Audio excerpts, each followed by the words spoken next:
مغلیہ عہد حکومت پر نظر دوڑائیے تو معلوم ہوگا مغلیہ سلطنت میں بگاڑ اس وقت پیدا ہوا تھا جب بادشاہ ہند جلال الدین محمد اکبر نے دین الہی کی بنیاد رکھ کر امت میں انتشار و افتراق پھیلایا۔ اکبر ہی کے دور حکومت میں ملکہ الزبتھ کے ذریعے لندن کی ایک تجارتی کمپنی کو ہندوستان میں تجارت کرنے کی منظوری ملی تھی۔ 1608 عیسوی سے لے کر 1667 عیسوی تک مغل بادشاہ نور الدین جہانگیر اور شاہ جہاں کے دور حکومت میں سورت، کھمبات، گوا، احمد آباد اور کلکتہ میں ایسٹ انڈیا کمپنی کو آزاد تجارت کے وسیع مواقع میسر آ چکے تھے۔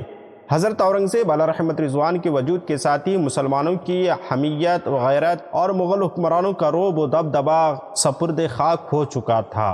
محمد معظم معروف با شاہ عالم بہادر شاہ فرزند اورنگزیب کے عہد حکومت تک یعنی 1707 عیسوی سے 1712 عیسوی تک جہاندار شاہ فرزند شاہ عالم بہادر شاہ کی حکومت، اور اس کے بعد جہاندار شاہ کے برادرزادہ فرخ سیر کی حکومت، اور اس کے بعد شاہ عالم بہادر شاہ کے پوتے محمد شاہ رنگیلے کی مدت حکومت تک مغلیہ حکومت کی کمزوری و ابتری، ذلت و رسوائی اور ایسٹ انڈیا کمپنی کی برتری کا دورہ تھا۔ حتیٰ کہ ابو المظفر جلال الدین سلطان علی گوہر معروف بھی شاہ عالم ثانی جن کی مدت حکومت 1759 تا 1806 عیسوی ہے، حکومت اتنی کمزور اور ناتوان ہو گئی تھی کہ بادشاہ ہونے کے باوجود شاہ عالم ثانی وظیفہ خوری کی زندگی گزارنے پر مجبور تھا۔ جا بجا بغاوتیں اور شورشیں برپا ہو رہی تھی اور ہندوستان کے ہر حصے میں خود مختار حکومتیں قائم ہو چکی تھی۔ رہی صحیح کسر نادر شاہ ایرانی اور احمد شاہ ابدالی کے ایک کے بعد دیگرے کئی حملوں کے بعد پوری ہو گئی۔ تخت و تاج کی بلحوثی، حصول زر زن اور عیش پرستی کی اس دور میں انگریز اپنا تجارتی لبادہ اتار کر حاکم بننے کے لیے کمر بستہ ہو چکے تھے۔ 1757 عیسوی میں رئیس بنگالہ نواب سراج الدولہ کی جنگ پلاسی، جنگ بکسر اور جنگ روہل کنڈ اور اس کے بعد حیدر علی سے انگریزوں نے کئی جنگیں لڑیں اور اپنوں کی فریب کاری، مکاری، دغا بازی، عیاری کے سبب انگریز ہر محاذ پر کامیاب ہوتے چلے گئے۔ 1799 عیسوی میں ہندوستان کے شہر دل حکمراں، شہر ہندوستان، شہر میسور ٹیپو سلطان علیہ رحمت رضوان کو شہید کرنے کے بعد انگریز کمانڈر نے کہا تھا، آج سے ہندوستان ہمارا ہے۔ یعنی آج صرف سلطان ٹیپو سلطان نے شکست نہیں کھائی ہے بلکہ ہندوستان نے شکست کھائی ہے۔ فصل آزادی کو اس ملک میں بویا ہم نے اور دیش کے واسطے ٹیپو کو کھویا بھی ہم نے۔ دوستوں، میں آپ سے درخواست کروں گا کہ ہندوستان کے موجودہ حالات کو سمجھنے کے لیے آپ ہمارے عہد کا بھارت، مصنفہ حضرت علامہ امیر القلم فخر صحافت مدیر سواد اعظم دہلی مولانا غلام مصطفیٰ نعیمی صاحب کا لازمی طور پر مطالعہ کریں، اور اس کتاب کو حاصل کرنے کی سنی پبلیکیشن دہلی کے مالک جناب محمد زبیر قادری صاحب کا موبائل نمبر اسکرین پر اور ڈسکرپشن میں دے رہے ہیں۔ براہ کرم آپ وہاں سے رابطہ کر کے اس کتاب کو ضرور حاصل کریں، اور موجودہ حالات میں ہندوستان کی موجودہ صورتحال کا اس سے بہتر تجزیہ آپ کو کسی اور کتاب میں دستیاب نہیں ہوگا۔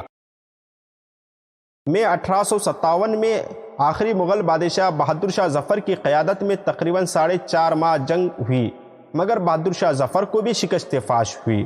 آخرکار ایسٹ انڈیا کمپنی کا عمل دخل ختم ہو کر ہندوستان پر براہ راست ملکہ برطانیہ کی حکومت قائم ہو گئی۔ بہادر شاہ ظفر کو قید کر لیا گیا۔ بادشاہ کے بیٹے مرزا مغل اور پوتے خضر سلطان کو مسٹر ہڈسن نے گولی کا نشانہ بنایا، سر تن سے جدا کر دیا گیا اور سروں کو خوان میں سجا کر بادشاہ کے سامنے بطور تحفہ پیش کیا گیا۔ بادشاہ اور اس کے اہل و عیال کو رنگون بھیج دیا گیا، جہاں انہوں نے حسرت و یاس کے عالم میں نومبر 1862 میں انتقال فرمایا۔ علماء اسلام پر انگریز مظالم کی دل دہلانے والے خونین داستان 1857 میں علماء اہل سنت نے اپنی جان و مال اور عزت و آبرو کا خیال کیے بغیر انگریزوں کے خلاف فرضیت جہاد کا فتویٰ دیا۔ ان میں خاص طور پر علامہ فضل خیر آبادی، مفتی صدر الدین آزردہ، مولانا فیض احمد بدایونی، احمد اللہ شاہ مدراسی، مفتی عنایت احمد کاکوری، مولانا کفایت اللہ کافی، مولانا رحمت اللہ کیرانوی، ڈاکٹر وزیر خان اکبر آبادی، مولانا امام بخش صاحبائی تہلوی، مولانا وحاج الدین مراد آبادی اور مولانا رضا علی خان بریلوی علیہ رحمت رضوان کے اسماء قابل ذکر ہیں۔ ہم نے ان میں سے کئی شخصیتوں کا تعارف پہلے پیش کر چکے ہیں۔ انشاءاللہ آنے والے چند دنوں میں ان مجاہدین آزادی کا ذکر خیر آپ کے سامنے ضرور کریں گے۔ الغرض فتوی جہاد کے صدور کے بعد ہزارہ ہندوستانی اپنی ہتھیلیوں میں سروں کا نذرانہ لے کر آزادی کے لیے انگریزوں سے برسرے پیکار ہوئے۔ مگر افسوس یہاں بھی بغض و عداوت کی بنا پر مسلمانوں کو ہزیمت اٹھانی پڑی، چونکہ انگریزوں نے حکومت مسلمانوں سے لی تھی اور مسلمان آزادی کی لڑائی میں پیش تھے، اس لیے اس کا خمیازہ صرف اور صرف مسلمانوں کو بھگتنا پڑا، اور انگریز اپنے انتقام میں ایسے اندھے ہو گئے کہ انہیں برادران وطن کا خیال ہی نہ رہا اور انہیں اعزازی نوکریاں ملنے لگی اور مسلمان ہر جگہ سے بے دخل کیے جانے لگے۔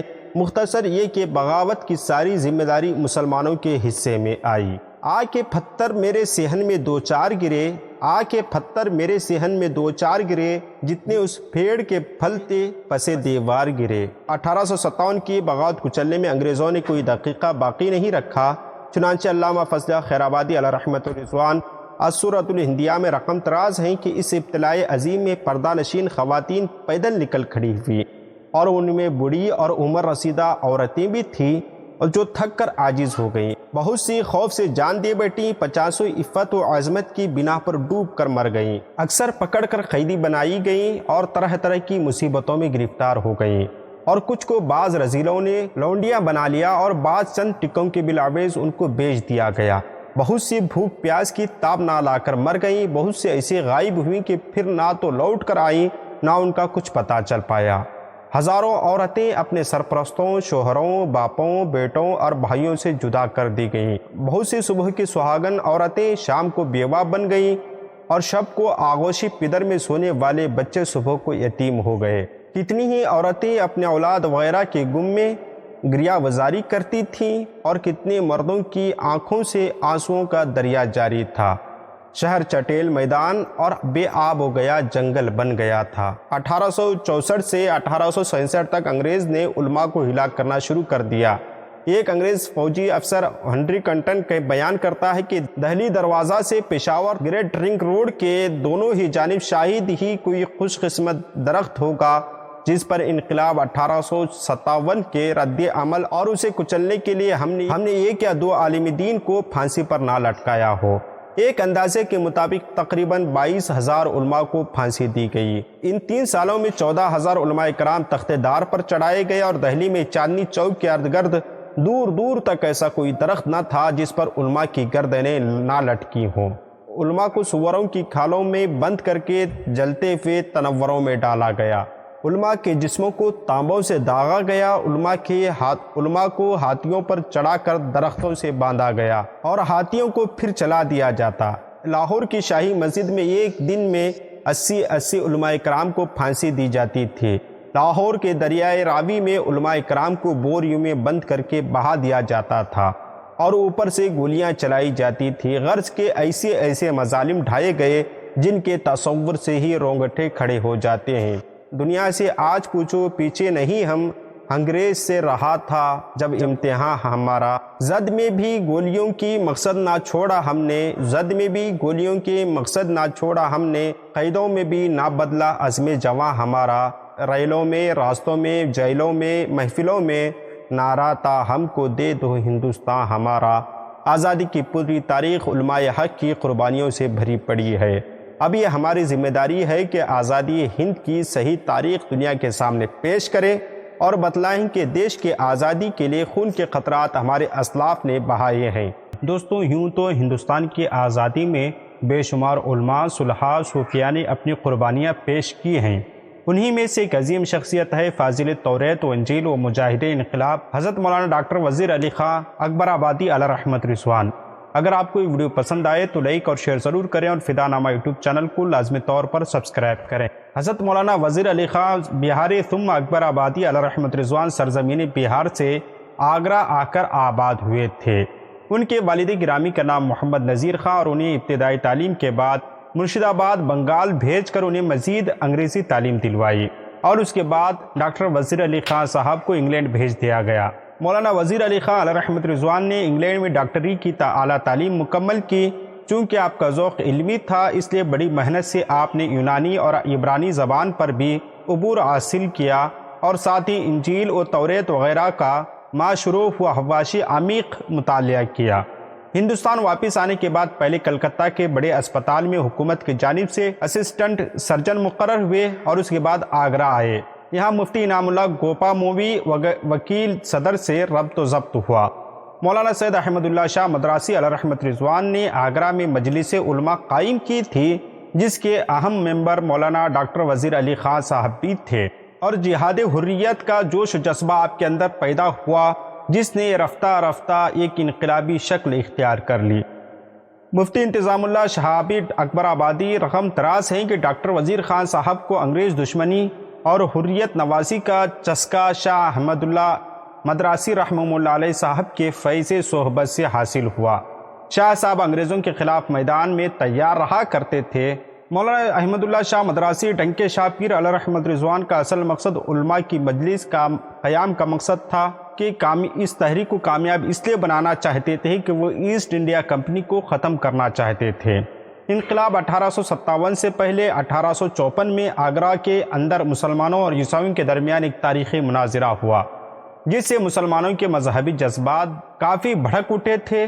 پادری فنڈر نے علماء کو مناظرے کا چیلنج دے دیا، جسے ڈاکٹر وزیر خان صاحب کی تجویز پر مجلس علماء نے منظور کر لیا۔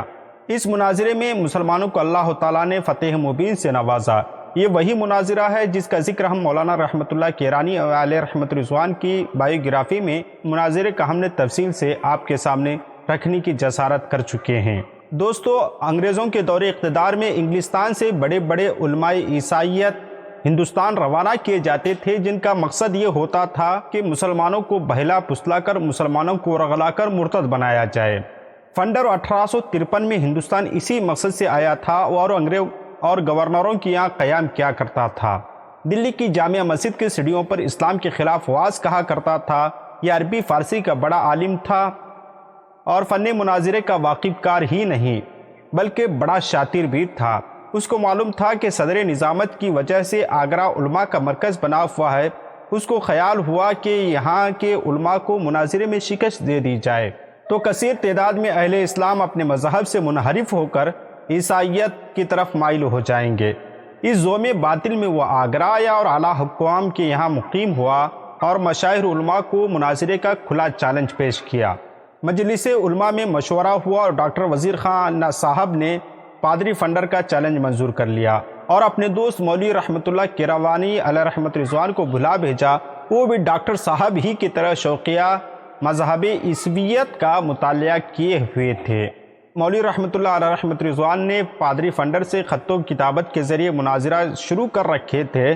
چنانچہ مولوی صاحب آگرہ آئے۔ 1854 میں آگرہ کے اندر پادری فنڈر سے مولانا رحمت اللہ کیرانوی علیہ رحمت رضوان کی سرپرستی و نگرانی میں فیصلہ کن مناظرہ ہوا اور مولانا ڈاکٹر وزیر خان اکبر آبادی مسلمانوں کی طرف سے مناظر اول اور مولانا فیض احمد عثمانی بدایونی علیہ رحمت رضوان ان کے خصوصی معاون تھے۔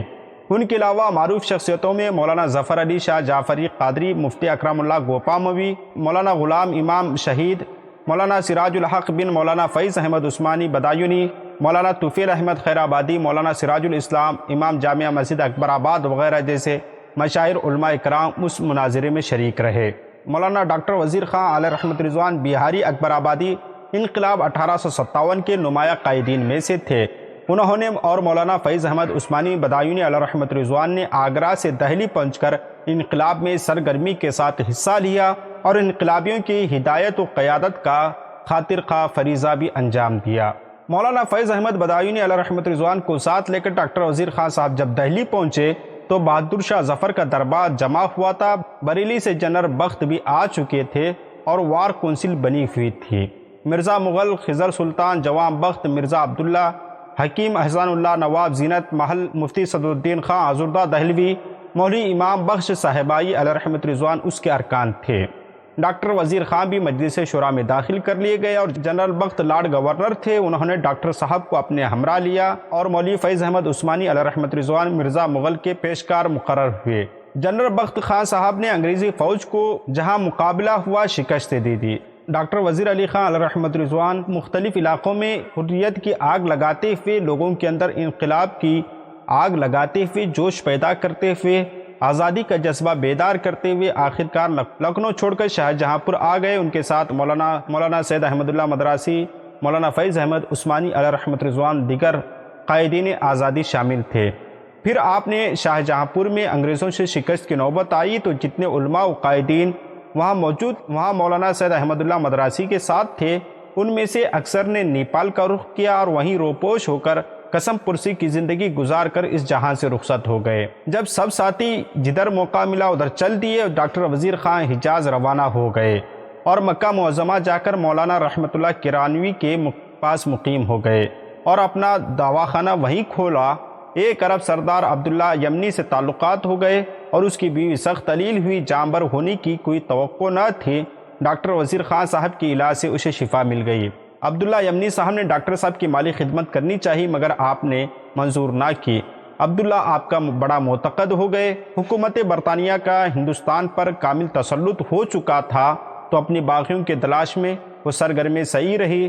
ہندوستان میں جو بھی ہاتھ لگا وہ پھانسی پر چڑھا دیا گیا یا کالے پانی کی سزا دے دی گئی۔ ڈاکٹر صاحب کی بھی تلاش جاری تھی۔ معلوم ہوا کہ وہ مکہ معظمہ میں ہیں تو سلطان عبدالعزیز خان ترکی سے مراسلات کا سلسلہ جاری کیا اور لکھا کہ ہمارا باغی آپ کے قلمرو میں ہے، آپ کے دائرے اختیار میں ہے، اس کو ہمیں واپس کر دیا جائے۔ سلطان نے شریف عبداللہ امیر مکہ کو لکھا کہ انہوں نے ڈاکٹر صاحب سے اظہار واقعہ کیا اور کہا کہ آپ کو بچانا میرے امکان سے باہر ہے، البتہ عبداللہ یمنی سے آپ ملیے۔ چنانچہ ڈاکٹر صاحب ان سے ملے۔ عرب سردار نے ان سے کہا ڈاکٹر صاحب 10,000 میرے عرب قبیلے کے لوگ ہیں، بچہ کٹ جائے گا جب کوئی آپ کو ہاتھ لگائے گا۔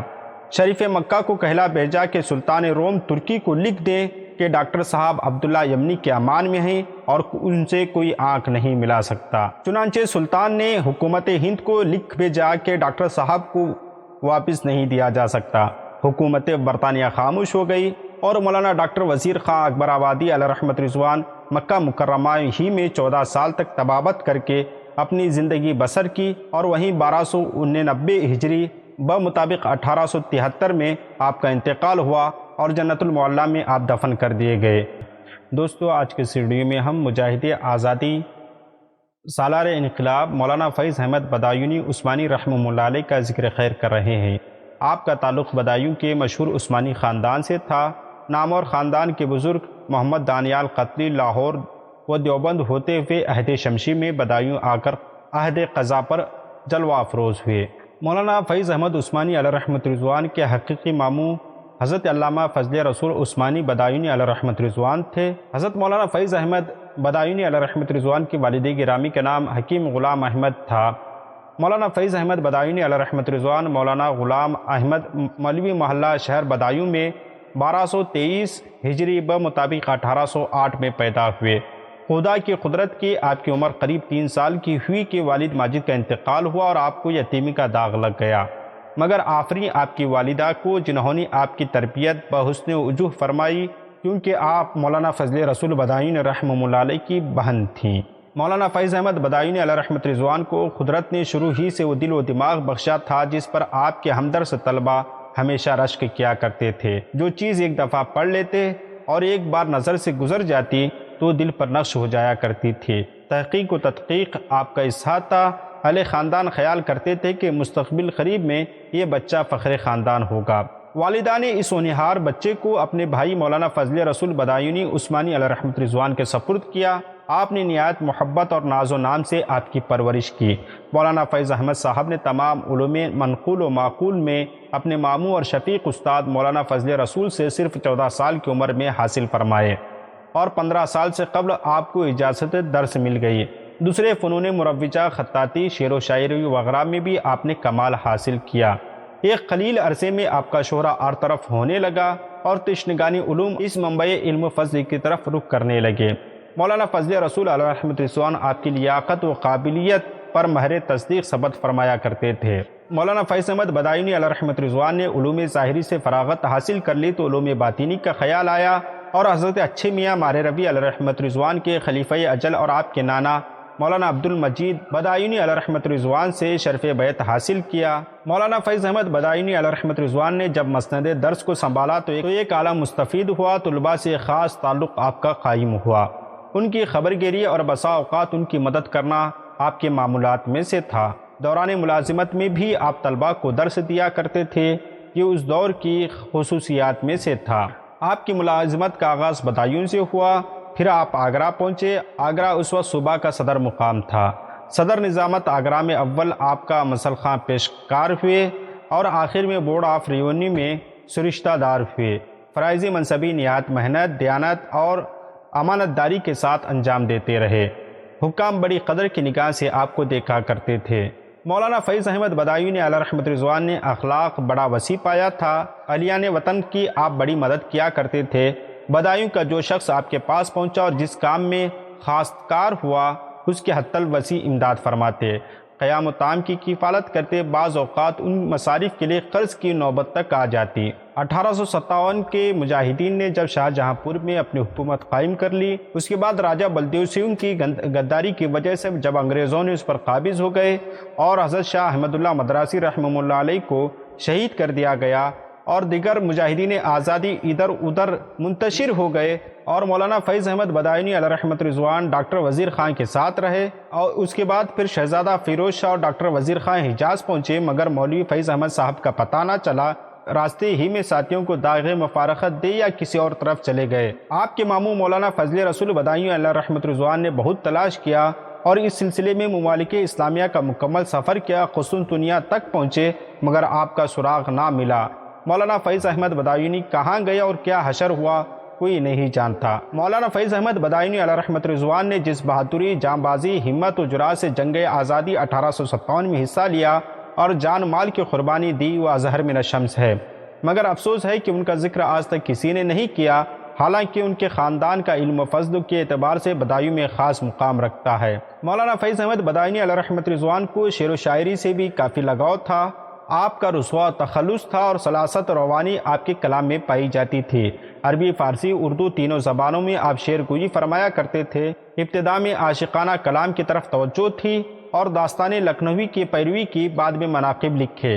مولانا فیض احمد بدایونی علیہ رحمۃ رضوان تصانیف کثیرہ کے مالک تھے۔ طبیعت میں استغنا بدرجہ کمال تک تھا۔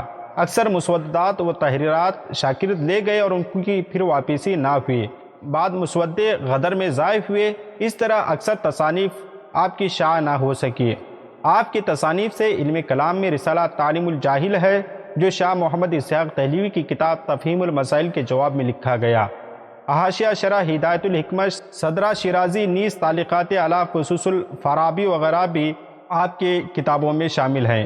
اس کے علاوہ مجموعہ نثر و قصائد عربیہ موسومہ ہدیہ قادریہ ہے۔ مولانا فیض احمد بدایونی علیہ رحمۃ رضوان کو ان کے ماموں مولانا فضل رسول بدایونی کی صاحبزادی سے نکاح ہوا تھا، جن سے صرف ایک صاحبزادے مولانا حکیم سراج الحق صاحب تھے، جو کہ 20 رمضان المبارک 1246 ہجری کو پیدا ہوئے اور علوم عقلیہ و نقلیہ اپنے والد مولانا فیض احمد اور مولانا نور احمد بدایونی سے حاصل کیے۔ علم طب حکیم مولانا فضل رسول بدایونی سے پڑھی، معقول فلسفہ ریاضی میں مہارت تامہ حاصل کی اور طب میں کمال خصوصی حاصل تھا۔ 28 ذی القعدہ 1323 ہجری میں 76 برس کی عمر میں آپ نے انتقال کیا۔ سالار انقلاب مولانا فیض احمد بدایونی عثمانی رحمہ اللہ علیہ کے حوالے سے مزید جاننے کے لیے ہم آپ کو ان کے حیات و خدمات پر مشتمل ایک کتاب کا ڈاؤن لوڈ لنک اس ڈسکرپشن میں دے رہے ہیں، اور ساتھ ہی رئیس القلم حضرت علامہ مولانا یاسین اختر مصباحی صاحب کے ایک مضمون کا لنک ہم ڈسکرپشن میں دے رہے ہیں۔ آپ مزید تفصیلات کے لیے ان کتابوں کا اور اس مضمون کا ضرور مطالعہ کریں۔ دوستو، ہم یوم آزادی کی مناسبت سے مجاہدین آزادی جو سنی علماء رہے، ان کی خدمات آپ کے سامنے پیش کرنے کی سعادت حاصل کر رہے ہیں۔ اس امید کے ساتھ ویڈیو پسند آنے کی صورت میں فدا نامہ یوٹیوب چینل کو لازمی طور پر سبسکرائب کریں اور مجاہدین آزادی کے تعارف میں اسلاف شناسی کی اس مہم میں آپ ہمارا ساتھ بنتے ہوئے اس ویڈیو کو زیادہ سے زیادہ شیئر کریں، اور دیا بنا وہابیہ جو اپنے آپ کو اصل مجاہدین آزادی گردانتے ہیں اور جو ہمارے مجاہدین آزادی کو اپنے پالے میں ڈالے ہوئے، اس کی حقیقت کھل کر لوگوں کے سامنے آ سکے۔ دوستو، ایسی ایک عظیم شخصیت ہے جنہوں نے 1857 کے انقلاب میں اپنا جان مال سب کچھ وطن کی محبت میں قربان کر دیا، جن کا اسم گرامی ہے شاہ جہاں پور کے سرپرست انقلاب مفتی مظہر کریم دریابادی علیہ رحمۃ رضوان۔ آپ معروف ادیب صحافی مولانا عبد المجید دریابادی علیہ رحمۃ رضوان کے دادا تھے، یعنی مولانا عبد المجید صاحب فرزند تھے مولوی عبد القادر دریابادی، اور مولوی عبد القادر دریابادی فرزند تھے مفتی مظہر کریم علیہ رحمۃ رضوان کے۔ مفتی مظہر کریم دریابادی علیہ رحمۃ رضوان ایک طویل مدت تک شاہ جہاں پور میں سر رشتہ دار فوجداری تھی، جہاں انقلاب 1857 میں آپ نے نمایاں کردار ادا کیا۔ عیدگاہ شاہجہاں پور میں ایک بھاری اجتماع کے درمیان آپ انگریزی اقتدار کے خلاف خاتمے کی دعا کرائی تھی۔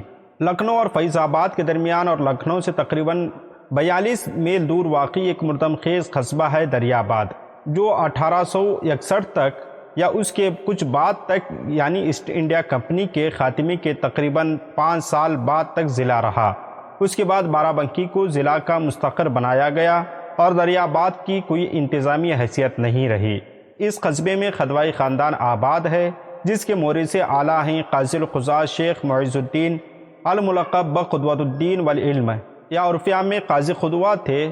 وہ اناطولیہ سے شہاب الدین غوری کے عہد میں ہندوستان آئے اور انہیں قضاء کا منصب سپرد کیا گیا، اور شمس الدین التمش کے عہد میں انہوں نے سلطان کی فرمائش پر لکھنؤ کا رخ کیا اور جگور، رسولی، قدیم نام ہرسولی وغیرہ میں زمینداروں پر فتح پا کر ایودھیا پہنچے اور وہیں سکونت اختیار کی، اور ان کا مزار بابری مسجد سے تقریباً 1 فرلانگ کے فاصلے پر تھا۔ جب بابری مسجد شہید کر دی گئی تو ان کا مزار بھی شہید کر دیا گیا۔ حضرت قاضی خدوا علیہ رحمۃ رضوان کو جاگیریں بھی عطا ہوئی اور ان کے اولاد مسولی، بڑا گاؤں، بھیارہ، رسولی، دریا آباد اور کچھ جگور وغیرہ اور ضلع فیض آباد وغیرہ میں مقیم ہوئی۔ قاضی صاحب خدوائی خاندان کے شجرے کے مطابق نسلاً اسرائیلی تھے۔ شجرہ نسب ہریشون بنت حضرت موسیٰ سے ہوتا ہوا حضرت لاوا فرزند سوم یعنی حضرت یعقوب علیہ السلام تک پہنچتا ہے۔ لکھنؤ اور جواری لکھنؤ کے شیوخ صدیقی، عثمانی و انصاری جو اپنے اعلیٰ نسبی پر فخر کے خوگے تھے، انہوں نے بڑھ کر خدوائیوں کو ہاتھوں ہاتھ لیا اور اپنی لڑکیاں ان میں عقد دیں۔ مولوی مظہر کریم جو 4 بھائیوں میں منجلے تھے، انہوں نے علم فضل کی تحصیل خود کی، تعلقات خود ان کے اور ان کے بڑے بھائی مولوی حکیم نور کریم جو طبیب گر کہلاتے تھے، فرنگی محل لکھنؤ سے بہت بڑے ہوئے تھے۔ فرنگی محل اس وقت دارالعلم بھی تھا اور دارالعمل بھی تھا۔ فرنگی محل بدایور، بریلی، رامپور، شاہجہاں پور اور دہلی کے علماء سے مفتی مظہر کریم صاحب کے تعلقات قائم تھے۔ مفتی مظہر کریم علیہ رحمۃ رضوان 1829 میں ملازمت کے تلاش میں شاہجہاں پور پہنچے اور ایک ادنیٰ عہدے سے ترقی کر کے 100 روپے کے مشاہرے پر سررشتےدار فوجداری ہو گئے اور انگریزی ملازمت اختیار کر لی، اور اس وقت کے معیار سے تنخواہ اور اختیارات دونوں کے لحاظ سے یہ منصب بلند اور ذمہ داری کا عہدہ تھا۔ انگریز کلیکٹر پر مفتی صاحب کا خاصا اثر تھا، اور جب مفتی مظہر کریم علیہ رحمۃ رضوان صاحب ان سے ملنے جاتے تو خاندانی روایتوں میں سننے آیا کہ ڈاکٹر اپنی مسلمان خانسا ماں سے چائے بنوا کر پیش کرتا تھا۔ جب مجاہدین آزادی نے شاہجہاں پور پر قبضہ کر لیا اور انگریز حکام کو قتل کر دیا تو مفتی صاحب کے قیام شاہجہاں پور کی مدت اس وقت 27 سال سے زیادہ ہو چکی تھی۔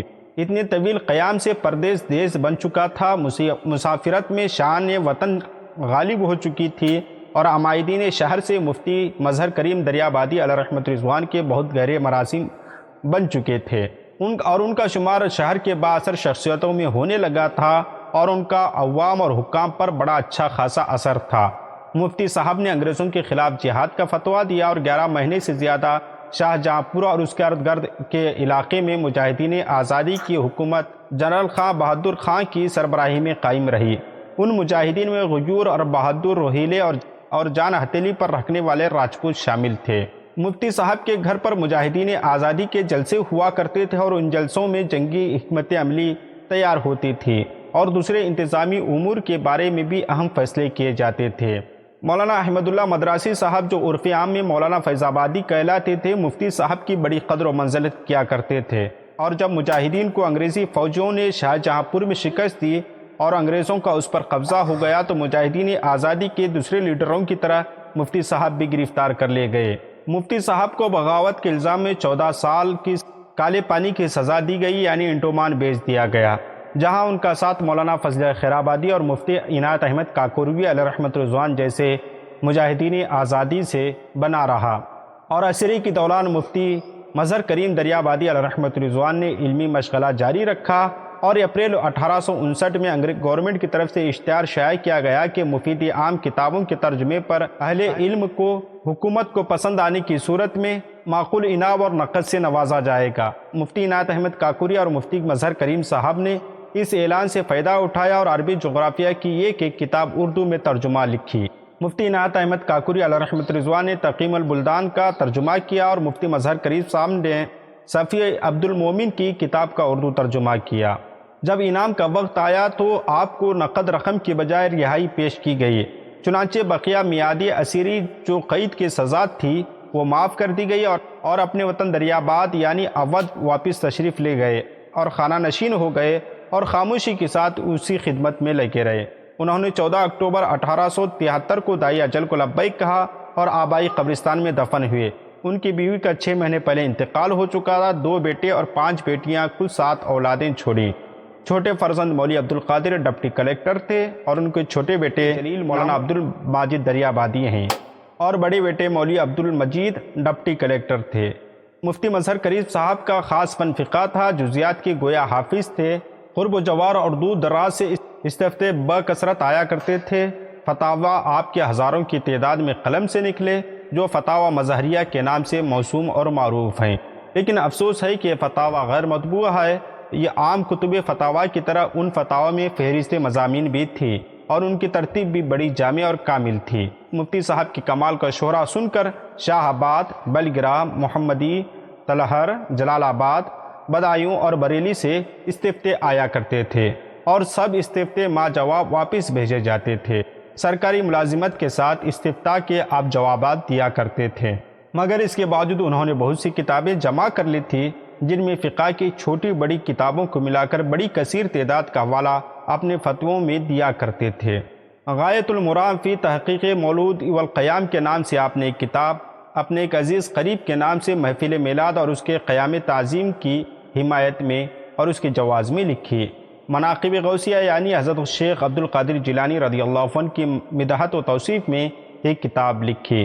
فارسی میں بھی متعدد فقہی مسائل سے متعلق مسائل دینیہ کے نام سے ایک تصنیف تھی۔ آج کے ویڈیو میں ہم فاتح عیسائیت، حامی اہل سنت، دافع اہل بدعت، قاطع وہابیت و دیوبندیت، مبلغ اسلام شیخ العرب والعجم، جامع شریعت و طریقت فخر العلماء استاذ العلماء سند الاصفیہ، محدث حرم محسن اہل حرم، مجاہد جنگ آزادی حضرت علامہ مولانا رحمۃ اللہ کیرانوی رحمہ اللہ علیہ کا ذکر خیر کر رہے ہیں۔ آج یوم جمہوریہ ہے، اس مناسبت سے ہم آپ کے سامنے ان کا تذکرہ کر رہے ہیں۔ امید ہے آپ کو یہ ویڈیو پسند آئے گی اور پسند آنے کی صورت میں اسی طرح کے بایوگرافیز دیکھنے کے لیے آپ ہمارے چینل کو سبسکرائب کریں۔ آپ اس ویڈیو کو لائک اور شیئر ضرور کریں۔ حضرت علامہ مولانا رحمۃ اللہ کیروانی علیہ رحمۃ رضوان گزشتہ صدی کے اہل اسلام کی ایک عظیم شخصیت ہیں۔ آپ نے ساری زندگی فروغ اسلام، اشاعت اسلام اور ترقی اسلام میں گزار دی۔ اس وقت اہل اسلام انتہائی کرب و تکلیف میں اپنی زندگی گزار رہے ہیں۔ حکومتیں پہلے ہی چھن گئی تھی اور اب ایمان پر فرنگیوں کے ڈاکے بھی شروع ہو چکے ہیں۔ انگریزوں نے مسلمانوں کو عیسائی بنانے کے لیے ہر ملک کے طول و عرض میں عیسائی اسکولز قائم کر چکے ہیں اور پادریوں کی جماعتیں اہل اسلام کو اسلام سے منحرف کرنے میں لگی ہوئی ہیں۔ بازاروں، شہراہوں اور محلوں، اسکولز، کالج، ہر جگہ اسلام مخالف لٹریچر تقسیم کر رہے ہیں، اسلام اور بانی اسلام کی شان میں توہین کر رہے ہیں۔ ایسا ہی ایک پادری فنڈر دہلی کی شاہی جامع مسجد کے سیڑھیوں پر کھڑا ہو کر اعلان کرتا ہے، مجھ سے مناظرہ کر کے مجھے مسلمان بنا لو یا خود عیسائی بن جاؤ۔ پادری فنڈر عربی، فارسی اور علوم اسلامیہ میں باضابطہ مہارت رکھتا تھا۔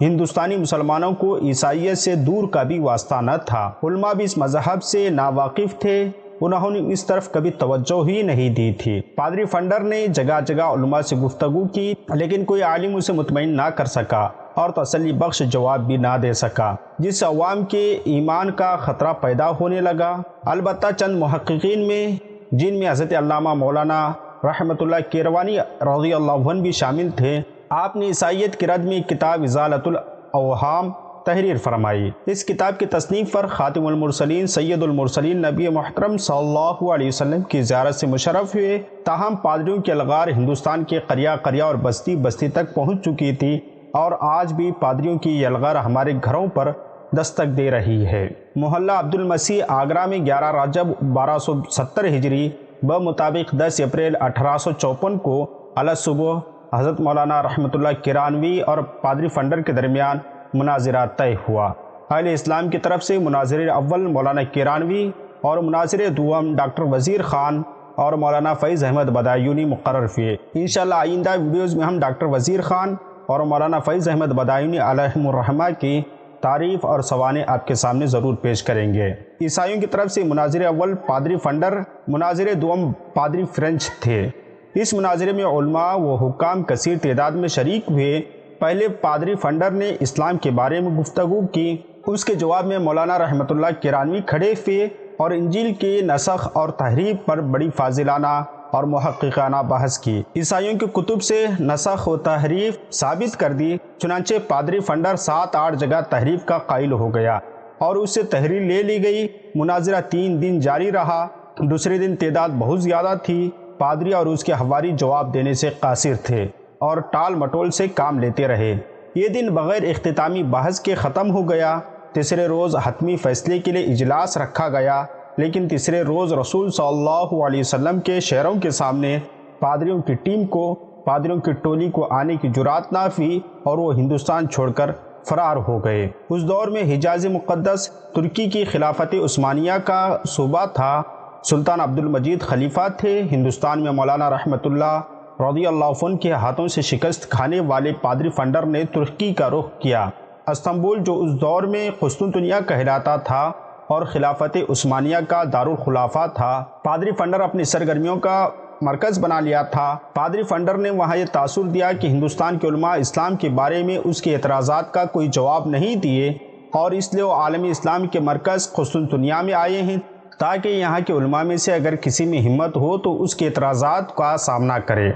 سلطان عبد المجید نے حالات کی تحقیق کے لیے حرمین شریفین میں علماء کرام کو لکھا کہ حج کے موقع پر ہندوستان سے لوگ آئے ہوں تو ان سے صورتحال معلوم کر کے انہیں صحیح رپورٹ دی جائے۔ جب سلطان کا پیغام مکہ مکرمہ پہنچا تو مولانا رحمۃ اللہ کیروانی رضی اللہ عنہ نے ہجرت کر کے مکہ مکرمہ میں بسیرا کر چکے تھے۔ علماء کرام نے سلطان کو لکھا کہ جس ہندوستانی عالم دین سے پادری فنڈر کا مقابلہ ہوا تھا وہ تو مکہ مکرمہ میں موجود ہیں۔ چنانچہ سلطان عبد المجید نے مولانا رحمۃ اللہ کیروانی کو قسطنطنیہ بلا لیا اور پادری فنڈر کو دعوت دی کہ وہ مولانا سے جس موضوع پر چاہے مناظرہ کر لیں۔ جب پادری فنڈر کو یہ معلوم ہوا کہ اس سے مناظرے کے لیے وہی آگرہ والے مولانا رحمۃ اللہ آ گئے ہیں تو اس نے ترکی سے بھی راہ فرار اختیار کرنے میں عافیت جانی اور فرار ہو گیا۔ خلیفہ سلطان عبد المجید آپ سے بہت متاثر ہوا اور مولانا رحمۃ اللہ کیروانی سے فرمائش کی کہ وہ اسلام اور مسیحیت کے حوالے سے متعلقہ مسائل پر مخصوص کتابیں لکھیں جو سرکاری خرچے پر چھپا کر پوری دنیا میں تقسیم کی جائے گی۔ چنانچہ مولانا رحمۃ اللہ کیروانی نے اظہار الحق کے نام سے ایک ذخیرہ کتاب تصنیف کی جس کا مختلف زبانوں میں ترجمہ کروا کر سلطان ترکی نے اسے تقسیم کرایا، اور اس کا یہ بہت بڑا کارنامہ ہے۔ اس سے زیادہ جامع کتاب اس موضوع پر نہیں لکھی گئی۔ یہ کتاب عربی زبان میں ہے۔ آئیے اب تھوڑی سی روشنی ڈالتے ہیں مولانا رحمۃ اللہ کیروانی رضی اللہ عنہ کے 1857 کے جنگ آزادی کے خدمات پر۔ جہادی آزادی 1857 میں مولانا فضل خیر آبادی، مولانا شاہ احمد اللہ مدراسی، مولانا کفایت علی کافی، مفتی عنایت احمد کاکوری، مفتی صدر الدین دہلوی، مولانا رحمۃ اللہ کیروانی، حاجی امداد اللہ مہاجر مکھی، مولانا رضا علی خان بریلوی علیہم الرحمہ، ان علماء کرام نے جہاد آزادی میں وہ کارنامے انجام دیے کہ قرون اولیٰ کے مسلمانوں کی یاد تازہ ہو گئی۔ مولانا رحمۃ اللہ کیروانی کی عظمت و مقبولیت کا اندازہ اس بات سے لگایا جاتا ہے کہ جب جہاد آزادی شروع ہوا تو جامع مسجد کیرانہ کی سیڑھیوں پر نقارہ پر لوگوں کو جمع کیا جاتا ہے اور اعلان ہوتا ہے کہ ملک خدا کا اور حکم مولانا رحمۃ اللہ کا۔ اس کے بعد آپ کی تقریر ہوتی، لوگوں کو جہاد کی ترغیب دی جاتی۔ آپ نے انگریزوں کو ناکوں چنے چبوائے، لیکن اپنوں کی مخبری و غداری، عدم مرکز و تنظیم کی وجہ سے ناکامی پر حجاز مقدس کی طرف ہجرت فرمائی۔ آپ کے وارنٹ گرفتار جاری ہوئے، 1000 انعام مقرر کیا گیا۔ تلاش میں ناکامی پر آپ کی جائیداد نیلام کر دی گئی۔ جب آپ مکہ المکرمہ ہجرت کر کے تشریف لے گئے تو آپ نے محسوس کیا یہاں ایک ایسی درسگاہ ہونی چاہیے جہاں پوری دنیا سے متلاشیان علم آ کر علم حاصل کریں، کیونکہ مکہ المکرمہ میں کوئی ایسی درسگاہ موجود نہ تھی۔ چھوٹے چھوٹے مکتب تھے۔ چنانچہ کلکتہ کی ایک صاحب حیثیت خاتون سولۃ النساء بیگم کی رقم سے ایک عظیم درسگاہ بنام مدرسہ سولتیہ کی بنیاد رکھی گئی، جہاں پوری دنیا سے تقریباً 600-700 طلباء قیام و طعام کے ساتھ مدرسے میں تعلیم حاصل کرتے تھے۔ دوستو، جیسا کہ ہم نے حضرت امداد اللہ مہاجر مکی علیہ رحمت رضوان کے ذکر خیر کے وقت کہا تھا ان کے ساتھ بھی وہی معاملہ ہے۔ علماء دیوبندی، وہابی، یہ بدعتی آج تک یہی پروپیگنڈا کرتے ہیں کہ مولانا رحمۃ اللہ کیروانوی ہمارے ہم نوا تھے، اور ان کے نام پر لوگوں کو گمراہ کرنے کے لیے مختلف مقامات پر ان کے نام کے مدرسے، مساجد بنائے جاتے رہے ہیں۔ ایک مولانا رحمۃ اللہ کیروانوی کیا علماء دیوبند نے ہر اس شخص کو دیوبندیانی کی صف میں لانے کی کوشش کی جس نے کھلم کھلا ان کی تذلیل و تکفیر نہیں کی، حالانکہ اس وقت حالات مختلف تھے۔ 1857 کا غدر ہو چکا تھا۔ چنانچہ ان کے مشہور مولوی خلیل سہارنپوری لکھتا ہے کہ آخر وقت میں اب مولوی رحمۃ اللہ صاحب تمام علماء مکہ پر فائق ہیں، باقرار علماء مکہ عالم ہیں۔ براہین قاطیہ میں تحریر ہے، اس دیوبندی اور سڑے ہوئے کافر نے اس لیے یہ تعریف و توصیف ان کی اس لیے کر رہا ہے کہ عام مسلمانوں میں مولانا کیروانوی سے ہماری وابستگی کا چرچا رہے، ورنہ حقیقت میں مولانا عبدالسمیع رامپوری، مولانا غلام دستگیر قصوری، مولانا رحمۃ اللہ کیروانوی ایک ہی صف اور عقیدے کے آدمی تھے۔ مولانا رحمۃ اللہ کیروانی رضی اللہ عنہ کا عقیدہ ان کی تقریضات اور علماء اہل سنت کی تحریروں سے خوب واضح ہے۔ جشن دیوبند، جشن جمعیت وغیرہ منانے والے، جشن عید میلاد النبی کو شرک و بدعت کہنے والے دیکھیں کہ حضرت مولانا رحمۃ اللہ کیروانوی میلاد النبی کے بارے میں کیا مشرب رکھتے تھے۔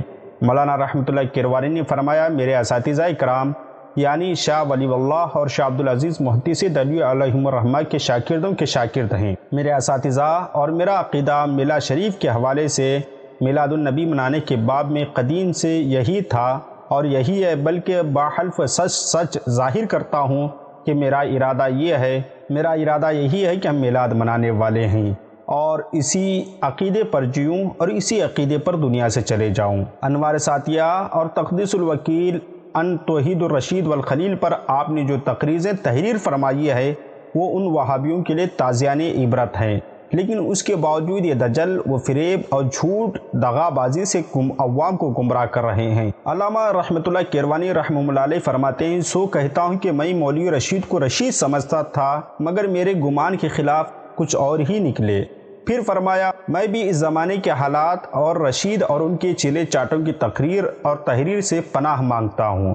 مزید تفصیل کے لیے آپ انوار ساتیہ، تقدیس الوکیل، مہر انور، مبلغ اسلام مولانا رحمۃ اللہ کیروانی کا مطالعہ ضرور کریں۔ حضرت علامہ مولانا رحمۃ اللہ کیروانی رحمہ اللہ علیہ کا اسم گرامی رحمۃ اللہ، لقب فخر العلماء، مبلغ اسلام، شیخ العرب والعجم، مجاہد جنگ آزادی، اور آپ کے والد گرامی کا اسم گرامی مولانا خلیل الرحمن تھا۔ آپ کا سلسلہ نسب 21 واسطوں سے حضرت عثمان بن عفان رضی اللہ عنہ سے ملتا ہے۔ آپ کی ولادت باسعادت جمادی الاولیٰ 1233 ہجری بمطابق مارچ 1818 کو محلہ دربار کلاں، کیرانہ، ضلع مظفر نگر، اتر پردیش، بھارت میں ہوئی۔ 12 برس کی عمر میں قرآن مجید ناظرہ مکمل کیا اور فارسی و عربی کی ابتدائی کتب پڑھی۔ پھر تحصیل علم کی شوق میں دہلی گئے۔ وہاں زیادہ تر حضرت مولانا محمد حیات دہلوی جو خلیفہ تھے حضرت خواجہ شاہ سلیمان تونسی رحمہ اللہ علیہ کے، ان سے تعلیم حاصل کی۔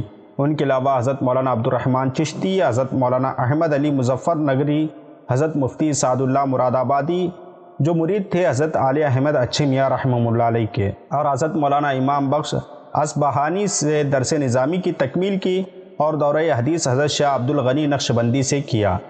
حکیم فیض محمد سے طب اور مصنف لوگازم سے ریاضی پڑھی۔ غوث الاسلام فاتح قادیانیت حضرت پیر مہر علی شاہ علیہ رحمۃ رضوان سے سلسلے چشتیہ نظامیہ میں مکۃ المکرمہ میں طالب ہوئے اور انہی سے خلافت کا شرف بھی حاصل کیا۔ حضرت مولانا رحمۃ اللہ کیروانی کے شاگرد قاری عبداللہ الہ آبادی رحمہ اللہ علیہ کے ایک خط میں تحریر ہے، مولانا کے وصال کے وقت میں موجود تھا۔ وہ اپنی بیماری کے دوران فرماتے تھے، گولڑا جانے کو جی چاہتا ہے، اور وصال سے تھوڑی دیر قبل فرمایا، میرے آنکھوں کے سامنے پیر صاحب کا وہ سبز رومال پھر رہا ہے۔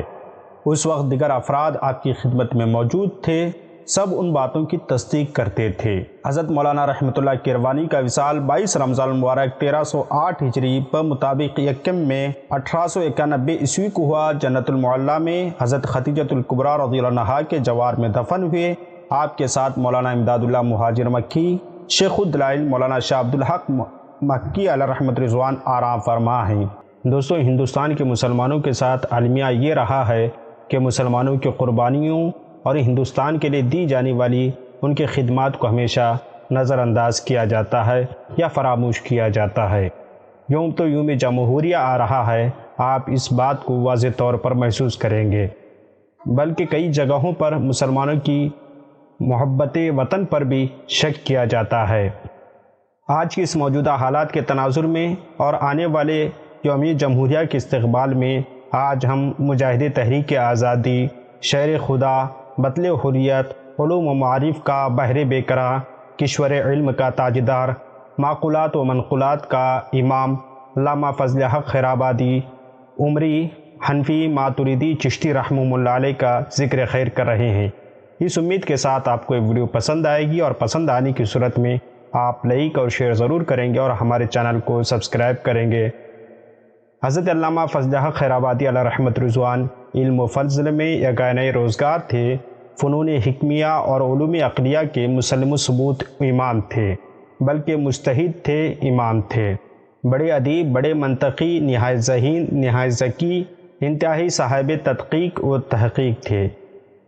بر صغیر پاک و ہند میں علم و فضل کی شمع روشن کرنے میں جن خانوادوں کا نام نمایاں ہے، جن کی خدمات جلیلہ کو زمانہ اعتراف کرتا ہے، انہی خانوادوں میں خیرآبادی خانوادے کا بھی ذکر اور شمار ہوتا ہے۔ بر صغیر کی علمی اور ادبی تاریخ کا ایک روشن باب بطل جلیل، امام حریت، امام انقلاب، امام المجاہدین علامہ محمد فضل حق خیرآبادی علیہ رحمت رضوان حنفی، ماتریدی، چشتی ہیں، جن کی پیدائش 1212 ہجری بمطابق 1797 عیسوی میں اپنے آبائی وطن خیرآباد، ضلع سیتاپور، اتر پردیش، بھارت میں ہوئی۔ آپ کی والد گرامی استاذ الحکمت حضرت مولانا فضل امام خیرآبادی علیہ رحمت رضوان اپنے وقت کے ممتاز عالم دین اور رئیس المتکلمین تھے۔ دہلی میں صدر الصدور کے منصب پر فائز تھے اور خیرآبادی مکتب فکر کے بانی تھے، جسے بعد میں آپ کے انتہائی قابل فرزند علامہ فضل خیرآبادی علیہ رحمت رضوان نے اور وسیع کیا اور اس خانوادے کو زمانے بھر میں پھیلایا۔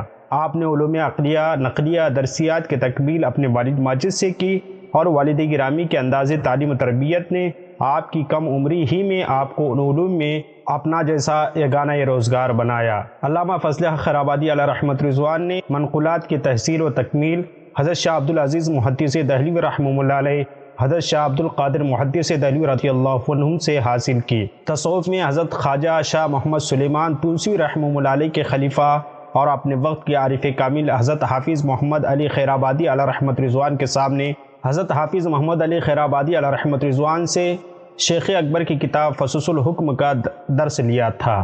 بعض تذکرہ نگاروں کی کتابوں میں ہے کہ آپ سلسلہ چشتیہ میں شاہ دہمن دہلوی رحمہ اللہ علیہ سے بیعت ہوئے، صرف 4 ماہ میں قرآن کریم حفظ کیا اور 13 سال کی عمر میں درسیات سے فارغ ہو کر استاذ کامل بن گئے۔ پھر علامہ فضل خیرآبادی علیہ رحمت رضوان دہلی میں مسند درس و تدریس کو زینت بخشی۔ ملازمت کے سلسلے میں مختلف شہروں میں رہے، مگر درس و تدریس کا سلسلہ کہیں بھی نہیں چھوڑا۔ 1809 عیسوی سے 1857 تک مسلسل 50 برس تک تدریس کا سلسلہ جاری رہا۔ فرائض ملازمت، امور سلطنت اور تصنیف و تالیف کا مشغلہ بھی، اس میں بھی کبھی کوئی حرج بھی نہ ہوا۔ آپ کے تلامذہ میں کئی نامی گرامی شاگرد گزرے ہیں، جن میں حضرت شاہ عبد القادر بدایونی، مولانا خیر الدین بدایونی، مولانا ہدایت اللہ رامپوری، مولانا فیض الحسن سہارنپوری اور مولانا عبدالحق خیرآبادی علیہ رحمت رضوان جیسے علماء و فضلاء شامل ہیں۔ حضرت علامہ فضل خیرآبادی علیہ رحمت رضوان معقولات کے استاد تو تھے ہی، مگر حیرت کی بات یہ ہے کہ وہ عربی کے بے مثال نظم و نثر لکھنے والے ادیب اور شاعر تھے۔ بیک وقت شعر کی نزاکتوں اور فلسفے کی باریکیوں اور گہرائیوں سے آگاہ تھے۔ شاعری میں عربی، فارسی اور اردو ادب پر گہری نظر رکھتے تھے۔ مولانا عبداللہ بلگرامی علیہ رحمت رضوان کے قول کے مطابق آپ کے عربی اشعار کی تعداد 4000 سے زائد ہے، جن میں پیشتر نعت رسول صلی اللہ علیہ وسلم ہیں۔ ایک جہاں کو آپ نے علم و فضل سے مستفیض کیا۔ اصحاب علم و فضل، ارباب شعر و ادب دور دور سے اپنی تصنیفات اور منظومات کی اصلاح کے لیے آپ کی خدمت میں ارسال کرتے تھے، اور نامور علماء اپنی تصانیف پر تقاریض لکھواتے تھے۔ مرزا اسد اللہ غالب کے علامہ فضل خیرآبادی علیہ رحمت رضوان سے گہرے مراسم تھے۔ ایک خط میں مرزا غالب نے آپ کو فاضل بے نظیر و یگانہ کے خطاب سے یاد کیا۔ انگریزوں کے ایما پر انتشار مسلم کے لیے رسوائے زمانہ کتابوں کی اشاعت کی گئی جس میں انبیاء اکرام علیہم السلام اور اولیاء اعظام علیہم الرحمہ کی شان میں تنقیص کا دروازہ کھولا گیا۔ ان وہابی دیوبندیوں نے جب انبیاء اکرام اولیاء اعظام کی شان میں توہین اور گستاخیاں کرنے لگے اور سادہ لوح مسلمانوں کو مشرک قرار دینے لگے تو علامہ فضل خیر آبادی علیہ رحمت رضوان نے سب سے پہلے اس پر گرفت کی، کیونکہ آپ اپنے خداداد صلاحیتوں سے ان کتب کی عبارت سے اٹھنے والے دو بڑے فتنے انکار ختم نبوت اور امکان کذب کو بہت پہلے بھانپ چکے تھے۔ آپ نے مضبوط دلائل عقلیہ و نقلیہ سے مزین دو کتابیں تحقیق الفتاوی فی ابطال التقوی اور امتناع نظیر کے نام سے تصنیف کر کے حقائق حق اور ابطال باطل کا فریضہ انجام دیا۔ آپ نے تصانیف کا ذخیرہ یادگار چھوڑا، جن میں زیادہ تر کتب منطق، طبیعیات، امور عامہ اور الہیات اور علم کلام و عقائد پر مشتمل ہیں۔ آپ کی تالیفات میں جا بجا اجتہاد و تحقیق کی شان نظر آتی ہے۔ 1857 کا انقلاب جب شروع ہوا تو آپ الور سے دہلی آئے اور بہادر شاہ ظفر سے آپ کی ملاقاتیں رہی۔ جہاد آزادی کے حوالے سے بادشاہ کے ساتھ کئی مشوروں میں شریک ہوتے۔ بالآخر بعد نماز جمعہ دہلی کی جامعہ مسجد میں علماء کے سامنے جہاد کے عنوان پر تقریر کی اور ایک استفتاء پیش کیا، جس پر جید علماء نے دستخط کیے۔ اس فتوے کا شائع ہونا تھا کہ پورے ملک میں ہلچل مچ گئی اور دہلی میں 90,000 سپاہی جمع ہو گئے۔ تمام تر کوششوں کے باوجود مجاہدین کو شکست کا سامنا کرنا پڑا اور دیگر علماء کی طرح آپ کو بھی گرفتار کر لیا گیا۔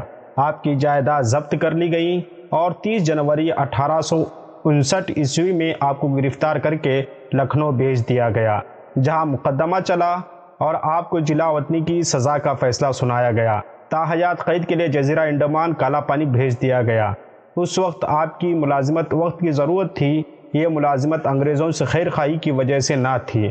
آپ کے کسی جملے یا شعر میں انگریز کی خیر خواہی نہیں جھلکتی تھی، بلکہ عربی قصائد میں تو دشمنی اور نفرت صاف صاف نظر آتی ہے۔ علامہ فضل خیر آبادی علیہ رحمت رضوان اپنے قصیدہ حمزائیہ میں تحریر فرماتے ہیں، جس کا ترجمہ یہ ہے: میں نے اس کے سوا کوئی گناہ نہیں کیا کہ ان نصرانیوں سے کسی قسم کی محبت اور دلچسپی نہیں رکھی۔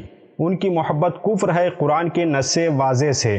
حق پرست انسان کو اس میں شک نہیں ہو سکتا ان سے محبت کیسے روا ہو، جبکہ دشمن ہی اس ذات کے جن کے لیے زمین و آسمان اور تمام کائنات کی تخلیق ہوئی ہے۔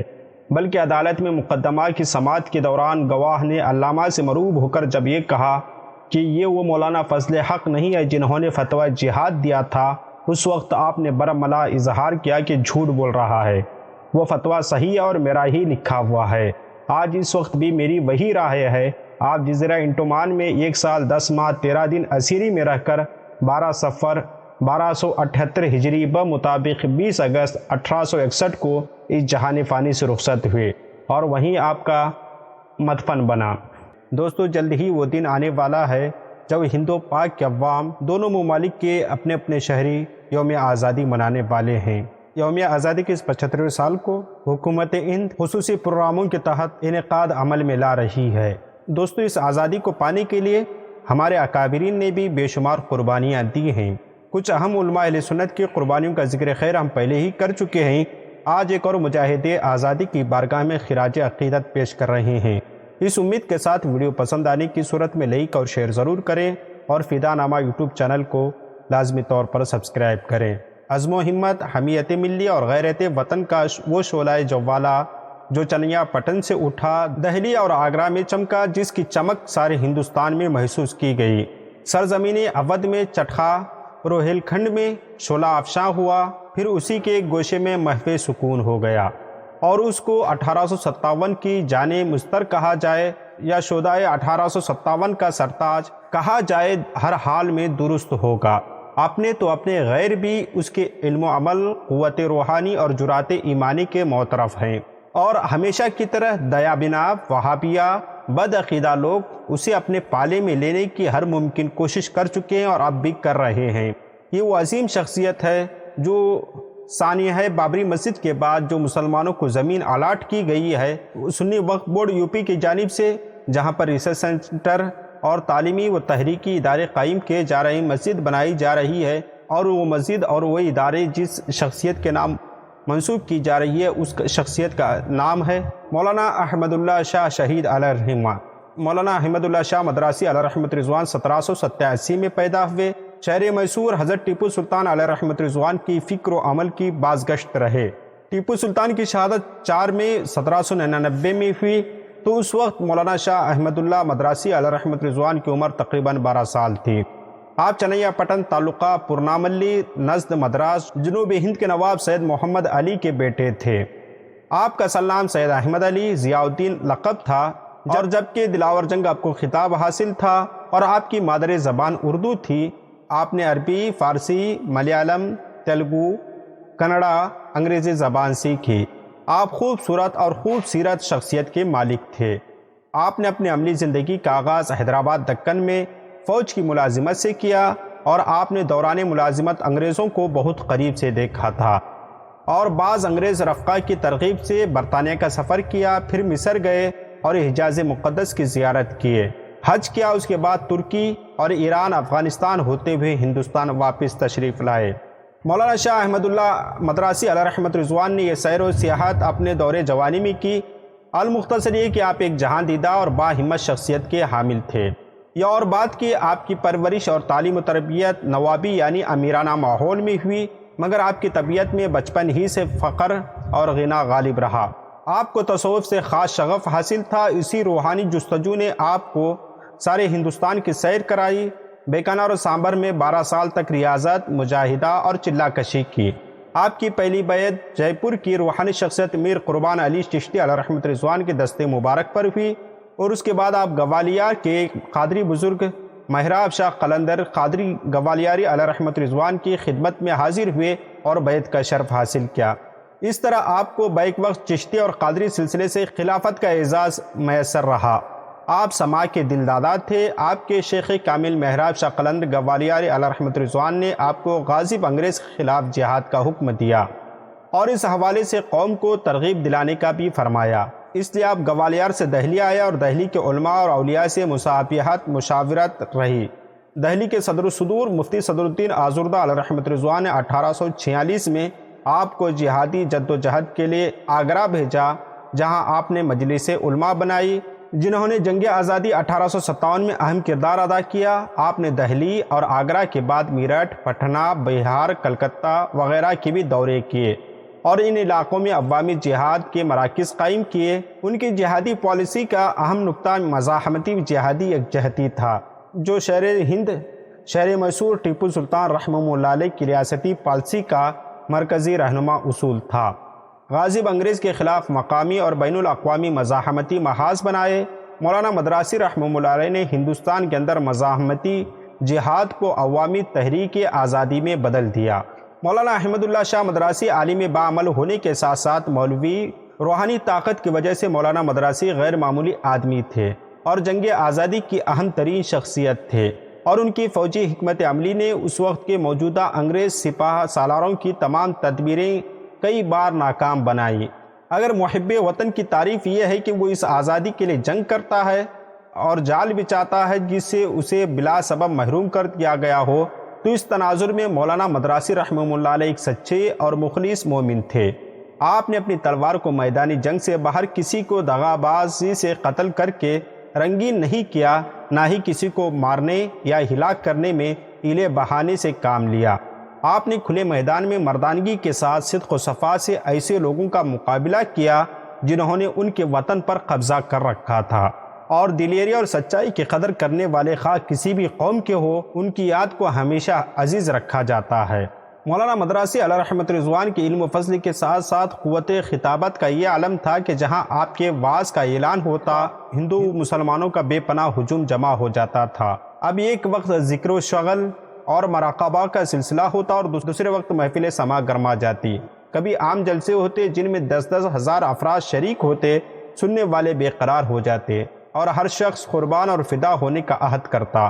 دوسرے تیسرے روز نماز عصر کے بعد قلعہ اکبر آباد کے میدان میں فن سپاہ گری کی مشق کرائی جاتی، اور خود شاہ صاحب بھی بہترین تیر باز تھے، تلوار کے ہاتھ بھی بہت جچے تلے ہوتے تھے۔ آپ کہیں تشریف لے جاتے تو مریدین کا ہجوم ساتھ ساتھ رہتا، آگے آگے ڈنکا بجاتے جاتا، اس لیے آپ کو ڈنکے والے پیر یا ڈنکا شاہ کے نام سے بھی یاد کیا جاتا ہے۔ وہی آگرہ جس کی جامع مسجد کو جمعہ کے روز بمشکل 20-25 نمازی نصیب ہوتے تھے، اب اس کی ایک ایک مسجد میں سینکڑوں کا ہجوم ہوتا تھا۔ جو مسجدیں عرصے سے ویران تھی، اب ان کی آبادی پر لوگ حیرت کرتے تھے۔ آگرہ شہر اس طرح مسخر ہو گیا تھا کہ آپ نے مضافات کا قصد کیا، اور جہاں آپ پہنچتے مریدین کی جماعت ساتھ رہتی اور ایک ہی دورے میں اس کا رنگ بدل جاتا۔ عوام کو یاد ہو نہ ہو، مگر انگریز کو حضرت مولانا سید احمد اللہ شاہ علیہ رحمت رضوان کی یاد تازہ رہ جاتی۔ لکھنؤ، فیض آباد، شاہجہاں پور میں مولانا مدراسی علیہ رحمت رضوان نے انگریزوں سے گھمسان کی جنگ کی۔ آخر میں محمد یعنی شاہجہاں پور میں مولانا احمد اللہ شاہ مدراسی، شہزادہ فیروز شاہ، جنرل بخت خاں، مولانا فیض احمد بدایونی، ڈاکٹر وزیر خاں اکبر آبادی وغیرہ نے اپنی حکومت قائم کر لی تھی، مگر راجہ بلدیو سنگھ کی غداری کی وجہ سے مولانا مدراسی اس مہم میں ناکام ہو کر 1274 ہجری بمطابق 1858 میں شہید ہو گئے، اور راجہ بلدیو سنگھ کو انگریز نے 50,000 روپے کا انعام بھی دیا۔ دوستو، چلتے چلتے ہم یہ بتانا ضروری سمجھتے ہیں کہ وہ عالم باعمل ہونے کے ساتھ ساتھ مولوی بھی تھے، روحانی طاقت کی وجہ سے صوفی بھی تھے، اور جنگی مہارت کی وجہ سے سپاہی اور سپاہ سالار دونوں تھے۔ دوستو، اس عظیم شخصیت کی قربانیوں کو ہم فراموش کر چکے ہیں۔ بطل حریت، امام المجاہدین، رئیس العاشقین، سند المتقین، سید العلماء الکاملین، شہید الاسلام، فخر الاسلام، عاشق خیر الانام، مجاہد جنگ آزادی، حضرت علامہ مولانا مفتی سید کفایت علی کافی علیہ رحمت رضوان کا ذکر خیر آپ کے سامنے آج کر رہے ہیں۔ مفتی سید کفایت علی کافی علیہ رحمت رضوان تمام علوم عقلیہ و نقلیہ کے فاضل، فن شاعری کے ماہر، علم طب میں یگانہ روزگار تھے۔ آپ اپنے وقت کے جید عالم دین، با کمال مرشد، بے مثل زاہد وقت اور بلند پایا عاشق رسول صلی اللہ علیہ وسلم تھے۔ آپ کے حیات کا لمحہ لمحہ سنت رسول صلی اللہ علیہ وسلم کا آئینہ دار اور محبت رسول صلی اللہ علیہ وسلم کا پرتو تھا، اس لیے آپ کے کلام تصنع اور بناوٹ سے پاک اور منزہ تھا۔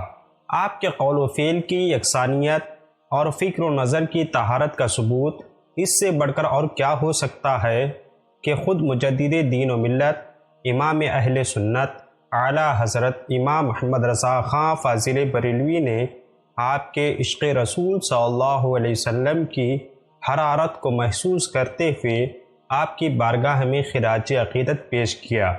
پرواز میں جب حدیث شاہ میں آؤں، تا عرش پرواز فکر رساں میں جاؤں، مضمون کی بندش تو میسر ہے رضا، کافی کا درد دل کہاں سے لاؤں۔ علم حدیث سے آپ کو بے پناہ شغف تھا، عشق رسول صلی اللہ علیہ وسلم کے جذبات سے ہمہ وقت آپ کا دل لبریز رہتا تھا، اور اشعار کی صورت میں وہ دل سے زباں پر آ جایا کرتا تھا۔ یہی وجہ ہے کہ مولانا کافی علیہ رحمت رضوان نعتیہ اشعار بہت سے کہے ہیں۔ اسی جذبہ مسعود اور وصف محمود سے متاثر ہو کر عاشق رسول امام محمد رضا خاں فاضل بریلوی نے آپ کو سلطان نعت گوئیاں قرار دیتے ہوئے فرمایا، مہکا ہے میری بوئے دہن سے عالم، مہکا ہے میری بوئے دہن سے عالم، یہاں نغمہ شری نہیں تلخی سے بہم، کافی سلطان نعت گوئیاں ہی رضا، انشاءاللہ میں وزیر اعظم۔ مولانا مفتی سید کفایت علی شہید علیہ رحمت رضوان کا اسم گرامی مفتی سید کفایت علی اور تخلص کافی، لقب مجاہد آزادی، بطل حریت، شہید اسلام، عاشق خیر الانام ہے۔ آپ کا نسبی تعلق نگینہ، ضلع بجنور، یوپی، انڈیا کے معزز سادات خاندان سے ہے۔ آپ کی پیدائش، آپ کی ابتدائی زندگی سے متعلق معلومات بہت کم میسر ہیں۔ آپ ضلع بجنور کے سادات گھرانے میں پیدا ہوئے اور مراد آباد کو اپنا مسکن بنا لیا تھا۔ علماء بدایوں و بریلی کے اکابر علماء سے علم حاصل کیا۔ حضرت شاہ غلام علی نقشبندی دہلوی کے خلیفہ اعظم اور شاہ عبدالعزیز محدث دہلوی کے شاگرد رشید، حضرت شاہ ابو سعید مجددی سے علم حدیث کی تکمیل فرمائی۔ مولانا کافی پر اپنے استاذ و مربی حضرت شاہ ابو سعید مجددی کی شخصیت کا گہرا اثر تھا۔ اسی وجہ سے آپ کو علم حدیث اور تصوف سے بے حد شغف تھا۔ رسول سرور کائنات صلی اللہ علیہ وسلم کی سیرت مبارکہ سے عشق کی حد تک لگاؤ تھا۔ علم طب مولوی رحمان علی مصنف تذکرہ علماء ہند کے والد مولانا حکیم شیر علی قادری سے حاصل کیا۔ فن شاعری شیخ مہدی خان ذکی مراد آبادی سے فن شاعری سیکھ کر طب و شاعری میں کمال حاصل کیا۔ ذکی مراد آبادی کے 4 تلامذہ مشہور ہوئے۔ صدر الافاضل مولانا سید نعیم الدین مراد آبادی کے والد مولانا معین الدین نزہت، مولانا سید کفایت علی کافی، مولوی محمد حسین تمنا، مولوی شبیر علی تنہا۔ مولانا سید کفایت علی کافی شہید علیہ رحمت رضوان آپ سلسلے عالیہ نقش بندیہ میں اپنے استاذ محترم حضرت شاہ ابو سعید مجددی علیہ رحمت رضوان کے مرید تھے۔ کیونکہ آپ کی سیرت پر ان کا گہرا اثر تھا، بسیار کوشش کے باوجود مجھے ان کے سلسلے طریقت کا علم نہ ہو سکا۔ یہ ہمارے ذرائع سے ہمیں معلوم ہوا تو ہم نے آپ کے سامنے اس بات کو رکھا ہے، اگر کسی کے علم میں مزید معلومات حضرت مولانا سید کفایت علی شہید علیہ رحمت رضوان کی خلافت و اجازت کے حوالے سے ہو، برائے کرم کمنٹس باکس میں ضرور مطلع فرمائیں، این نوازش ہوگی۔ حضرت مولانا کفایت علی رحمہ کے نام کو جس چیز نے امر بنایا وہ ان کا جذبہ آزادی ہے۔ مولانا کافی نے جس وقت آنکھیں کھولیں وہ انگریزوں کے جبر و استعدار کا عروج کا دور تھا۔ انگریز پورے ہندوستان میں اپنی مکاری کا جال پھیلا چکے تھے، رفتہ رفتہ اپنی خونی شکنجہ کسنے کی پوری تیاری کر چکے تھے۔ ہندوستان کی دھرتی پر مقامی افراد افلاس و تنگ دستی پر مجبور تھے اور بیرونی قبضہ آور عیش و عشرت میں ڈوبے ہوئے تھے۔ دیسی نوابوں، رئیسوں اور خاندانی لوگوں کی عزتیں خاک میں ملائی جا رہی تھی یا ملائی جا چکی تھی۔ ودیشی غارت گروں کی عظمتوں کا پھریرا لہرایا جا رہا تھا۔ ایسے پرآشوب اور بھیانک دور میں حضرت مولانا کافی علیہ رحمہ نے جب اپنے گرد و پیش پر نظر ڈالی تو آپ کی شخصیت اور مذہبی غیرت نے جھنجھوڑ کر رکھ دیا۔ پھر اس کے بعد آپ نے انگریزوں کے ناپاک وجود سے اس دھرتی کو آزاد کرانے کا عزم مصمم کر لیا۔ مولانا سید کفایت علی کافی جنرل بخت خاں روہیلا کے فوج میں کمانڈر ہو کر دہلی آئے۔ بریلی، الہ آباد اور مراد آباد میں انگریزوں سے جنگ کی اور بعض علاقوں کو انگریزوں سے واپس لینے کے بعد اسلامی سلطنت کا قیام عمل میں لایا۔ جب وہ اسلامی سلطنتیں بن گئیں تو آپ صدر شریعت اور امیر شریعت مقرر کیے گئے۔ امداد صابری لکھتے ہیں انگریز مراد آباد سے بھاگ کر میرٹھ اور نینی تال چلے گئے۔ نواب مجو خاں حاکم مراد آباد مقرر ہوئے۔ عباس علی خاں بن اسد علی خاں ہندی توپ خانے کے افسر معین ہوئے اور مولوی کفایت علی صاحب صدر شریعت بنائے گئے۔ انہوں نے عوام میں جہادی روح پھونک دی۔ شہر میں ہر جمعہ کی نماز کے بعد انگریزوں کے خلاف واز فرماتے جس کا بے حد اثر ہوتا تھا۔ مراد آباد میں شورش کے ایام میں مولانا کافی حالات کی رپورٹ بذریعہ خط بخت خاں کو بھیجتے رہے۔ آپ نے فتوی جہاد کی نقلیں مختلف مقامات پر بھیجیں۔ مولانا وحاج الدین مراد آبادی بھی حریت پسند اور قائدین آزادی 1857 میں تھے۔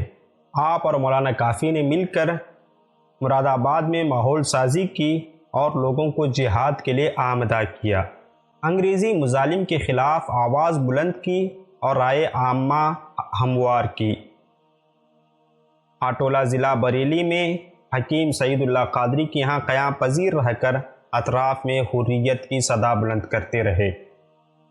یہاں سے بریلی گئے اور خان بہادر خاں نبیر حافظ الملک حافظ رحمت خاں روہیلا سے ملاقات کی۔ ان سے جہاد کے عنوان پر تبادلہ خیال کیا۔ واضح ہو کہ روہیلا پٹھانوں کا یہ قبیلہ بڑا جری اور بہادر تھا۔ اعلیٰ حضرت محدث بریلی علیہ رحمت رضوان کا قبیلہ بڑی اوپر جا کر روہیلوں سے ملتا تھا۔ مولانا کافی بریلی سے مراد آباد آئے، آزادی کے لیے تگ و ودو میں لگے رہے۔ 26 اپریل 1858 کو جنرل منصبرو فوج لے کر مراد آباد پر حملہ آور ہوا۔ مجاہدین جانثاری سے لڑے۔ نواب مچو خان آخری وقت تک ایک مکان کی چھت پر بندوق چلاتے نظر آئے۔ آخر کار جام شہادت نوش کیا۔ سقوط مراد آباد کے ساتھ ہی تمام انقلابی رہنما منتشر ہو گئے۔ جو انگریز حکومت کے ہاتھ آئے وہ تختِ دار پر پھانسی پر چڑھا دیے گئے یا پھر کالے پانی کی سزا سے ہمکنار ہوئے۔ مولانا کفایت علی کافی کو غدار ملک و ملت انگریز پٹو فخر الدین کلال کی مخبری سے انگریز نے گرفتار کر لیا اور سزاؤں کا اذیتناک و دردناک مرحلہ شروع ہوا۔ جسم پر گرم گرم استری پھیری جاتی، زخموں پر نمک چھڑک دیا جاتا۔ اسلام سے منحرف کرنے کے لیے انگریزوں نے ہر حربہ استعمال کیا۔ جب اس مرد مجاہد سے انگریز مایوس ہو چکا، برسریام چوک مراد آباد میں اس عاشق رسول کو تختِ دار پر لٹکا دیا۔ 4 مئی 1858 کو مقدمہ کی پیشی ہوئی اور جلد ہی پھانسی کی سزا سنائی گئی۔ اس وقت کے انگریز منصف نے فیصلہ پھانسی کا سنایا۔ 1858 کے سال مئی کا ماہ تھا۔ 1858 سن 6 تاریخ تھی۔ مقدمے کی پوری کارروائی صرف 2 دن میں پوری کر دی گئی۔ 4 مئی کو پیشی ہوئی اور 6 مئی کو پھانسی کی سزا دی گئی اور اسی وقت پھانسی دے دی گئی۔ جب پھانسی کا حکم سنایا گیا، مولانا کافی کے چہرے پر خوشیوں کے آثار تھے۔ غم و رنج کا دور دور تک کوئی عطا پتہ نہ تھا۔ قتل گاہ کو جاتے ہوئے زبان پر کچھ اشعار پڑھ رہے تھے۔ کہا جاتا ہے کہ وہ اشعار یہ ہیں: کوئی گل باقی رہے گا نہ چمن رہ جائے گا، کوئی گل باقی رہے گا نہ چمن رہ جائے گا، پر رسول اللہ کا دین حسن رہ جائے گا۔ ہم سفیر و باغ میں ہے کوئی دم کا چہچہا، بلبلیں اڑ جائیں گی سونا چمن رہ جائے گا۔ اطلس و کم خواب کی پوشاک پر نازاں نہ ہو، اس تن بے جان پر خاکی کفن رہ جائے گا۔ جو پڑے گا صاحب لولا کے اوپر درود، آگ سے محفوظ اس کا تن بدن رہ جائے گا۔ سب فنا ہو جائیں گے کافی لیکن حشر تک، سب فنا ہو جائیں گے کافی لیکن حشر تک، نعت حضرت کا زبانوں پر سخن رہ جائے گا، نعت حضرت کا زبانوں پر سخن رہ جائے گا۔ چلتے چلتے ہم یہ بھی عرض کرنا چلیں کہ اس جنگ آزادی کے ناکامی کے اسباب کیا تھے۔ اول تو مجاہدین آزادی کا کوئی مرکز نہ تھا جو تمام معاملات کو کنٹرول میں رکھتا۔ اس طرح کوئی ایسی ملک گیر تنظیم بھی نہیں تھی جس میں اتحاد و یگانگت کی فضا اور حالات پر گہری نظر ہوتی۔ دوم، غدار بہت زیادہ تھے۔ میر جعفر، میر صادق کا کردار ادا کرنے والے خبیث الفطرت، لالچی طبیعت کے افراد بہت زیادہ تھے۔ آج کے دور میں بھی امت کے زوال میں ایسے ہی بدبختوں کا کردار ہے۔ میر جعفر و صادق آپ کے سامنے ہیں۔ کبھی کوئی قرآن پر مقدمہ کر دیتا ہے، کوئی عاشقان رسول صلی اللہ علیہ وسلم کے دلوں پر حملہ کرتا ہے۔ اللہ تمامیوں کو غداروں کی غداری سے محفوظ رکھے۔ مولانا کفایت علی کافی علیہ رحمت رضوان کی شہادت بروز جمعرات 22 رمضان مبارک 1274 ہجری مطابق 6 مئی 1858 کو ہوئی۔ مولانا کافی شہید علیہ رحمت رضوان کو مراد آباد جیل خانے کے سامنے مجمع کے روبرو پھانسی دی گئی اور وہیں کسی مقام پر رات کی تاریکی میں دفن کر دیا گیا۔ دفن کے سلسلے میں عوام کے درمیان مختلف روایتیں گردش کرتی رہتی ہیں۔ مولانا سید ظفر الدین احمد بن مولانا سید نعیم الدین مراد آبادی علیہ رحمت رضوان بیان کرتے ہیں کہ ایک سڑک اس مقام سے نکالی جا رہی تھی۔ مولانا کافی شہید کی قبر کا نشان نمایاں نہیں تھا۔ مزدور کام کر رہے تھے، مولانا کی قبر کھل گئی۔ مزدور کا پھوڑا مولانا کافی کی پنڈلی سے لگا، جس میں عطر ویسا ہی تھا جیسا شہادت کے وقت تھا۔ بزرگ لوگوں نے چہرے مبارک دیکھ کر شناخت کر لی۔ کثیر تعداد میں لوگ زیارت کرنے کے لیے جوق در جوق آنے لگے۔ مزدوروں نے انجینئر سے بیان کیا اور وہ خود دیکھنے آیا۔ بہت صحیح سلامت دیکھ کر مرعوب ہو گیا اور احتراماً عوام کو ہٹا کر قبر پر دوبارہ تختی لگا کر بالکل ٹھیک کر دیا۔ وہیں سے سڑک کا رخ تبدیل کیا گیا، جس کی وجہ سے سڑک میں آج بھی ٹیڑھاپن موجود ہے۔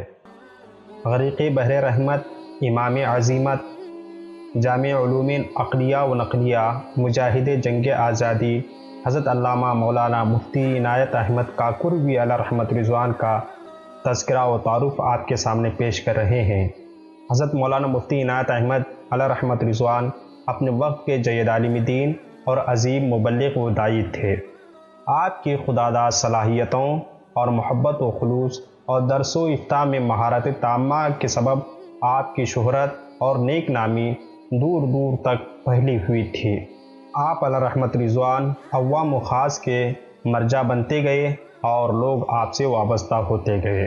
حضرت مفتی عنایت احمد کاکوروی علیہ رحمت رضوان کو درس و تدریس سے بے پناہ لگاؤ اور محبت تھی۔ آپ عدالت میں جاری اجلاس کے دوران بھی اپنے طلباء کو مقدمے سے فرصت ملتے ہی پڑھانے لگتے تھے۔ علم بانٹنے اور اس کو پھیلانے کی جو امنگ اور جو جوش و جذبہ آپ کے اندر تھا، اور نیز آپ کے تدریسی ذوق و شوق، طریقۂ تعلیم و تربیت اور طلباء سے محبت اور مرافقت اور تقسیم علم کا جذبہ خیر جو آپ کے اندر تھا، شاید کہ اس دنیا میں کسی اور کے اندر نظر آئے۔ آپ اس کو سمجھنے کے لیے پروفیسر ایوب قادری بدایونی کی تحریر کردہ اس روایت سے اندازہ لگا سکتے ہیں۔ مولانا سید حسین صاحب بخاری فرمایا کرتے تھے کہ مفتی صاحب جب مجھ کو ہدایہ اجلاس میں پڑھایا کرتے تھے، جیسے ہی کسی مقدمے سے فرصت ہوئی اشارہ کرتے اور میں پڑھنا شروع کر دیتا، پھر کوئی سرکاری کام آ جاتا تو اس کام میں مصروف ہو جاتے۔ اس دو گنا مصروفیات کے باوجود مسائل اس طرح ذہن نشین کرا دیتے کہ کبھی فراموش نہ ہوتے۔ آپ طلباء سے خاص محبت اور تعلق رکھتے تھے، ایسا رشتہ رکھتے تھے کہ طالب علم آپ کی مجلس سے دور نہیں ہونا چاہتا تھا۔ مولوی لطف اللہ صاحب کے تعلیم کے زمانے میں ہی مفتی صاحب کا تبادلہ علی گڑھ سے بریلی شریف ہو گیا۔ مولوی لطف اللہ صاحب بھی بریلی ساتھ چلے گئے، وہاں جملہ کتب درسیہ ختم کی اور صبح کی نماز کے بعد مفتی عنایت احمد صاحب تلاوت کیا کرتے تھے اور مولوی لطف اللہ صاحب خدمت میں حاضر رہتے تھے۔ دوران تلاوت کوئی مشکل سیگا نظر آتا تو مفتی صاحب خود حل کر کے بتا دیتے۔ مفتی عنایت احمد صاحب نے فراغت کے بعد اپنے شاگرد مولوی لطف اللہ صاحب کو اپنے ہی اجلاس کا سر رشتہ دار مقرر کر لیا۔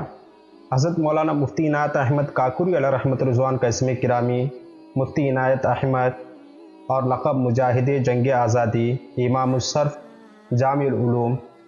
آپ کے آباء و اجداد میں امیر حسام نامی ایک بزرگ بغداد سے ہندوستان تشریف لائے، دیوا ضلع بارہ بنکی میں مقیم ہو گئے۔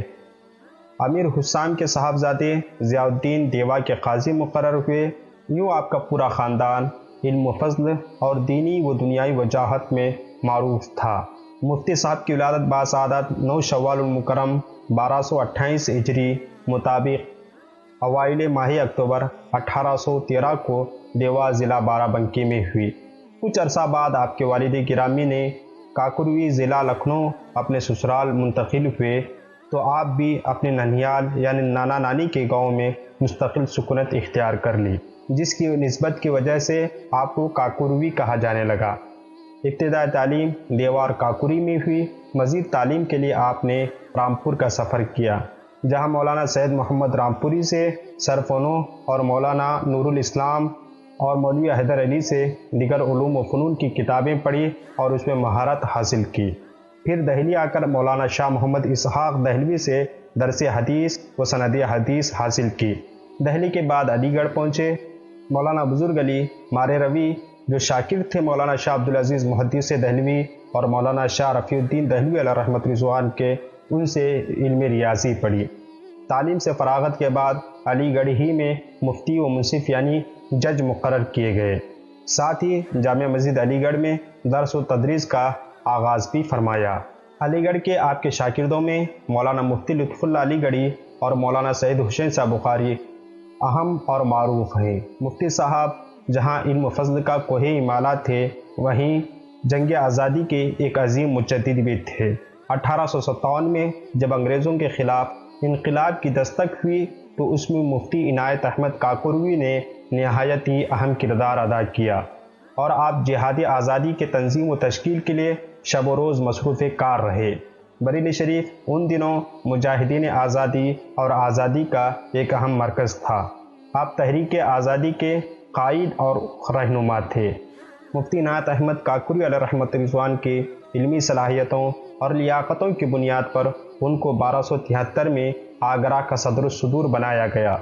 آپ ابھی بریلی سے آگرہ جانے کی تیاریوں میں مصروف ہی تھے کہ 1857 کی جنگ کا آغاز ہو گیا، اور آپ نے آگرہ جانا ترک کر کے بریلی و رامپور میں جنگ آزادی کے لیے متحرک اور فعال ہو گئے، اور لوگوں کے اندر جذبہ حریت اور آزادی کا جذبہ بیدار کرنے لگے۔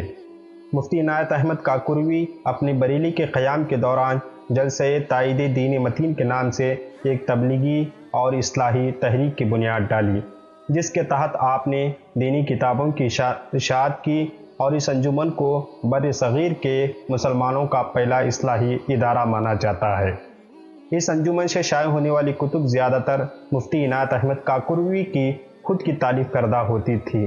یہ کتابیں اصلاحی، تبلیغی اور دعوتی موضوعات پر مشتمل ہوتی تھیں۔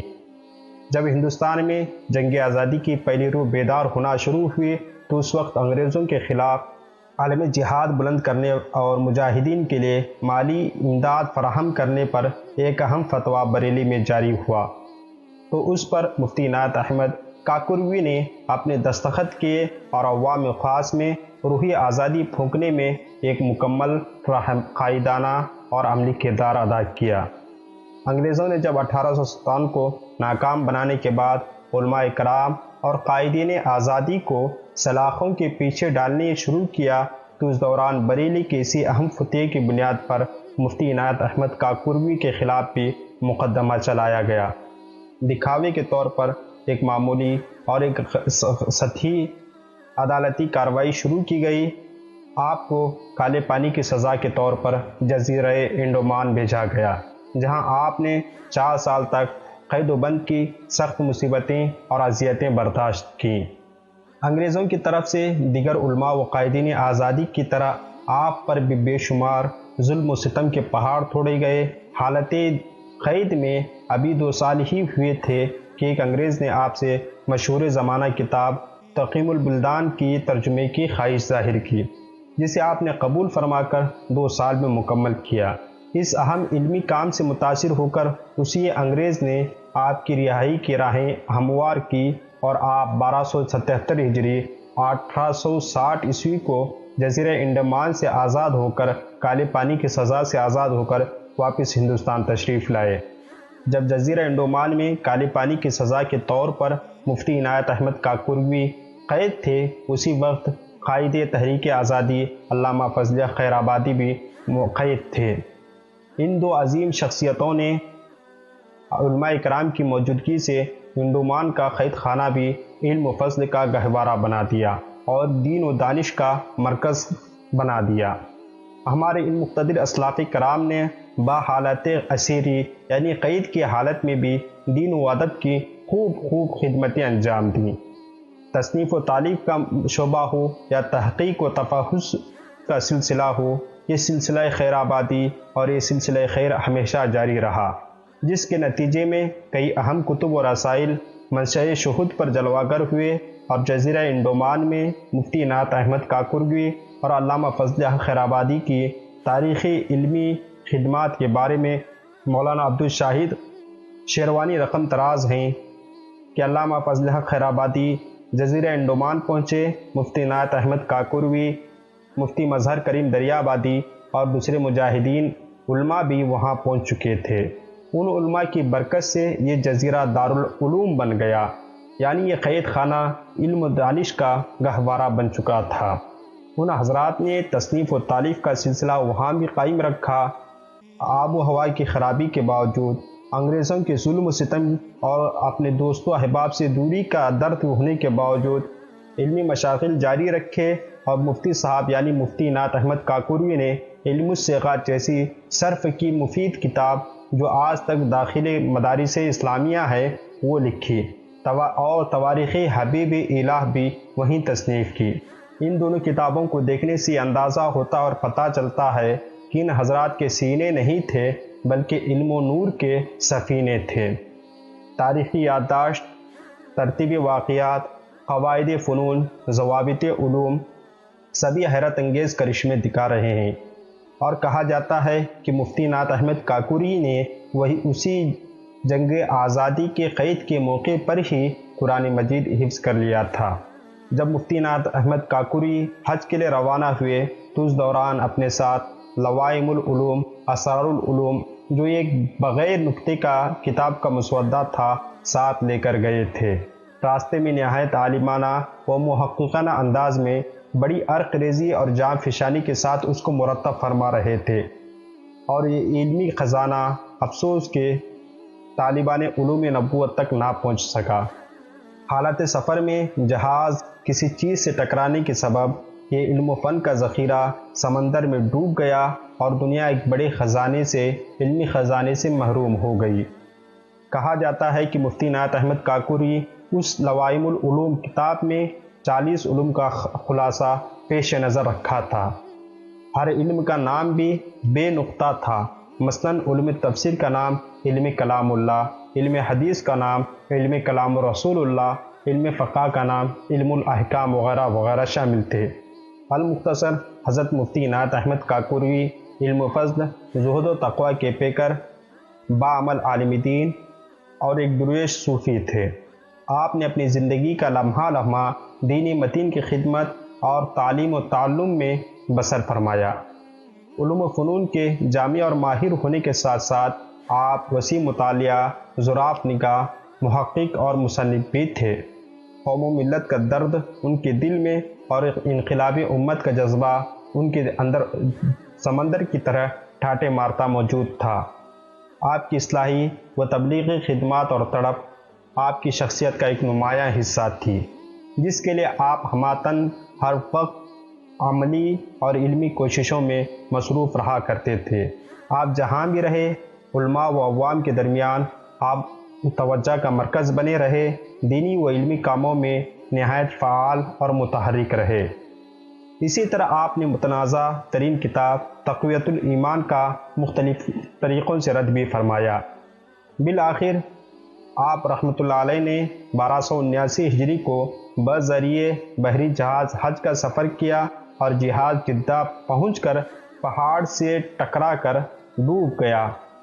مفتی صاحب بحالت نماز احرام باندھے ہوئے 17 شوال المکرم 1279 ہجری مطابق 7 اپریل 1363 کو غرق بحر رحمت ہو گئے۔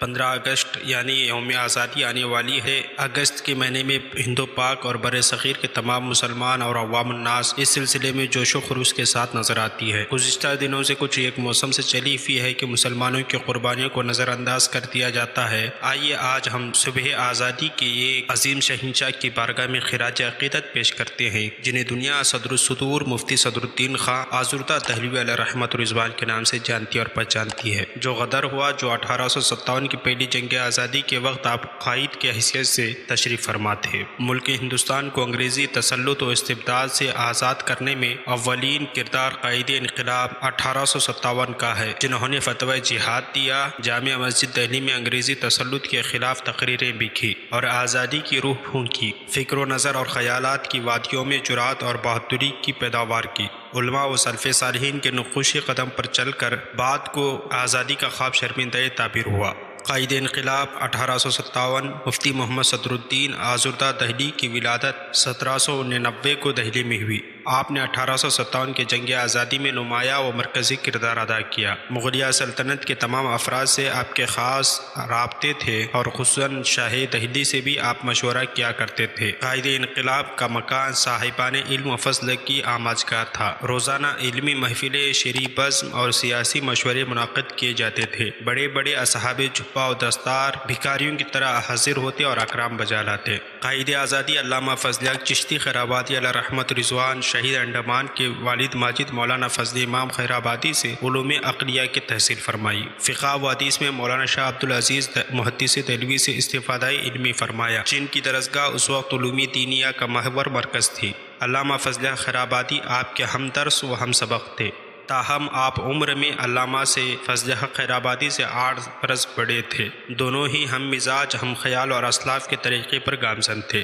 دونوں ہی انگریز کے مخالف برطانوی جابریت کے خلاف صف آرا تھے۔ دونوں ہی عقائد اسلامیہ میں متسلب اور بدعات سے دور رہنے والے ناموس رسالت مصطفیٰ صلی اللہ علیہ وسلم کے فدائی و شیدائی تھے۔ جس وقت دہلی میں انگریز کے زیر اثر نئی عقائد کی اشاعت ہوئی، نئی فرقے جنم دینے لگے، رسول اکرم صلی اللہ علیہ وسلم کی تعظیم کو شرک قرار دینے کی جرات کی، تو علامہ فضل حق خیرآبادی اور قائد انقلاب مفتی صدرالدین خان آزردہ دہلی علیہ الرحمٰن نے اس کی تردید کی اور اپنے قلم سے سرمایہ ملت کے نگہبانی کا فریضہ انجام دیا اور فتنہ و نظریات کی تخریب کا ناطقہ بند کر دیا۔ علامہ آزردہ شعر و ادب میں استاد کا درجہ رکھتے تھے۔ علامہ عبدالحکیم شیر قادری علیہ رحمت رضوان لکھتے ہیں، قائد انقلاب بلند پایہ شاعر تھے، کلام سادہ اور بلند ہوتا تھا۔ آزردہ تخلص عربی، فارسی، اردو تینوں زبانوں میں کہا جو سب ضائع ہو گیا۔ بہت سے اشعار ضرب المثل بن چکے ہیں۔ 2 شعر آپ کو تذکرہ علماء اہل سنت صفحہ نمبر 107 سے آپ کے سامنے پیش ہیں۔ اے دل تمام نفع ہے سودائے عشق میں، ایک جان کا زیاں ہے سو ایسا زیاں نہیں، کامل اس فرقہ فرحا سے اٹھا نہ کوئی، کامل اس فرقہ فرحا سے اٹھا نہ کوئی، کچھ ہوئے تو یہی زندان قدح خار ہوئے۔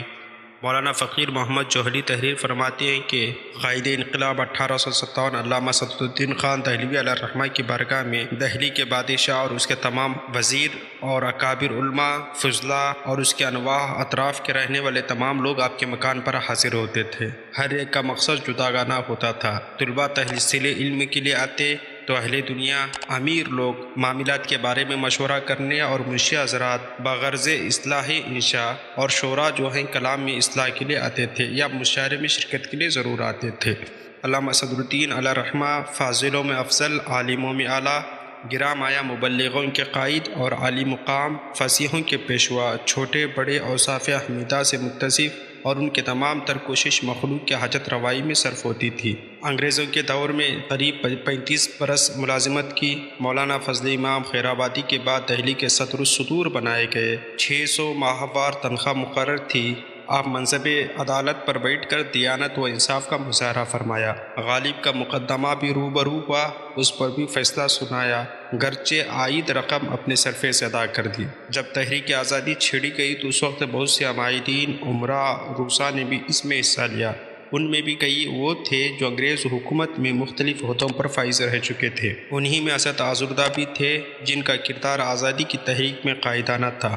صدرالدین آزردہ علیہ رحمت رضوان اپنے چاہنے والوں کے ساتھ انگریزی قبضے کے خلاف، تسلط کے خلاف، ان کے خاتمے کے لیے تبادلہ خیال کیا کرتے تھے۔ انگریزوں کے بڑھتے ہوئے اثرات سے آپ متفکر رہتے تھے۔ اس سلسلے میں شاہی دہلی کی مجلس مشاورت میں شریک ہوتے اور جنرل بخت خاں کی مائیت میں ساتھ ہو کر فتویٰ جہاد مرتب ہوا تو اس پر آپ کی بھی دستخط تھے۔ علامہ صدرالدین دہلوی سے جنرل بخت خاں ملنے پہنچے۔ مشورے کے بعد علامہ نے آخری تیر ترکش سے نکالا، بعد نماز جمعہ جامعہ مسجد علماء کے سامنے تقریر کی اور فتویٰ پیش کیا۔ مفتی صدرالدین خان آزردہ دہلوی علیہ رحمت رضوان نے دستخط کر دیا۔ آپ نے جہاد کی تائید و تصدیق کی، جس کے نتیجہ یہ نکلا کہ آپ کی جائیداد، مکان وغیرہ انگریز نے ضبط کر لیا اور قید و بند کی صعوبتیں برداشت کی۔ غالب لکھتے ہیں کہ حضرت مولانا صدرالدین صاحب بہت دن حوالات میں رہے، کورٹ میں مقدمہ پیش ہوا، عروب کاریاں ہوئی، آخر صاحبان کورٹ نے جا بخشی کا حکم دیا، نوکری موقوف، جائیداد ضبط، ناچار خستہ حال و تباہ لاہور گئے۔ لیفٹنٹ گورنر ریاست صدر الدین دہلوی علیہ رحمہ عذرائے رحم نصف جائیداد واگزاشت کی، اب نصف جائیداد پر قابض ہیں۔ انگریزوں نے حضرت صدر الدین دہلوی علیہ رحمۃ رضوان کے 3 لاکھ مالیت کی کتابیں بھی ضبط کی۔ آزادی کی تحریک کو انگریز نے کچل دیا، علماء کو انڈمان بھیج دیا اور شہید کیا، درختوں پر لٹکایا، توپوں سے اڑایا، ذلیل کیا، ان کی مال و دولت ضبط کیے، مدرسے بند کیے، آہانت رسول صلی اللہ علیہ وسلم کو راہ دی، ناموس رسالت کے محافظ علماء کو ستایا، دبایا اور پابند سلاسل کیا گیا۔ آپ بھی چند ماہ نظر بند رہے اور آخر رہا کر دیا گیا۔ 81 برس کی عمر پا کر 1868 کو راہ ملک عدم ہوئے۔ اللہ رب العزت آپ کے قبر کو رحمت و انوار سے مالا مال فرمائے اور قائد انقلاب کے توسل سے ہمارے گناہوں کی مغفرت فرمائے۔ السلام علیکم۔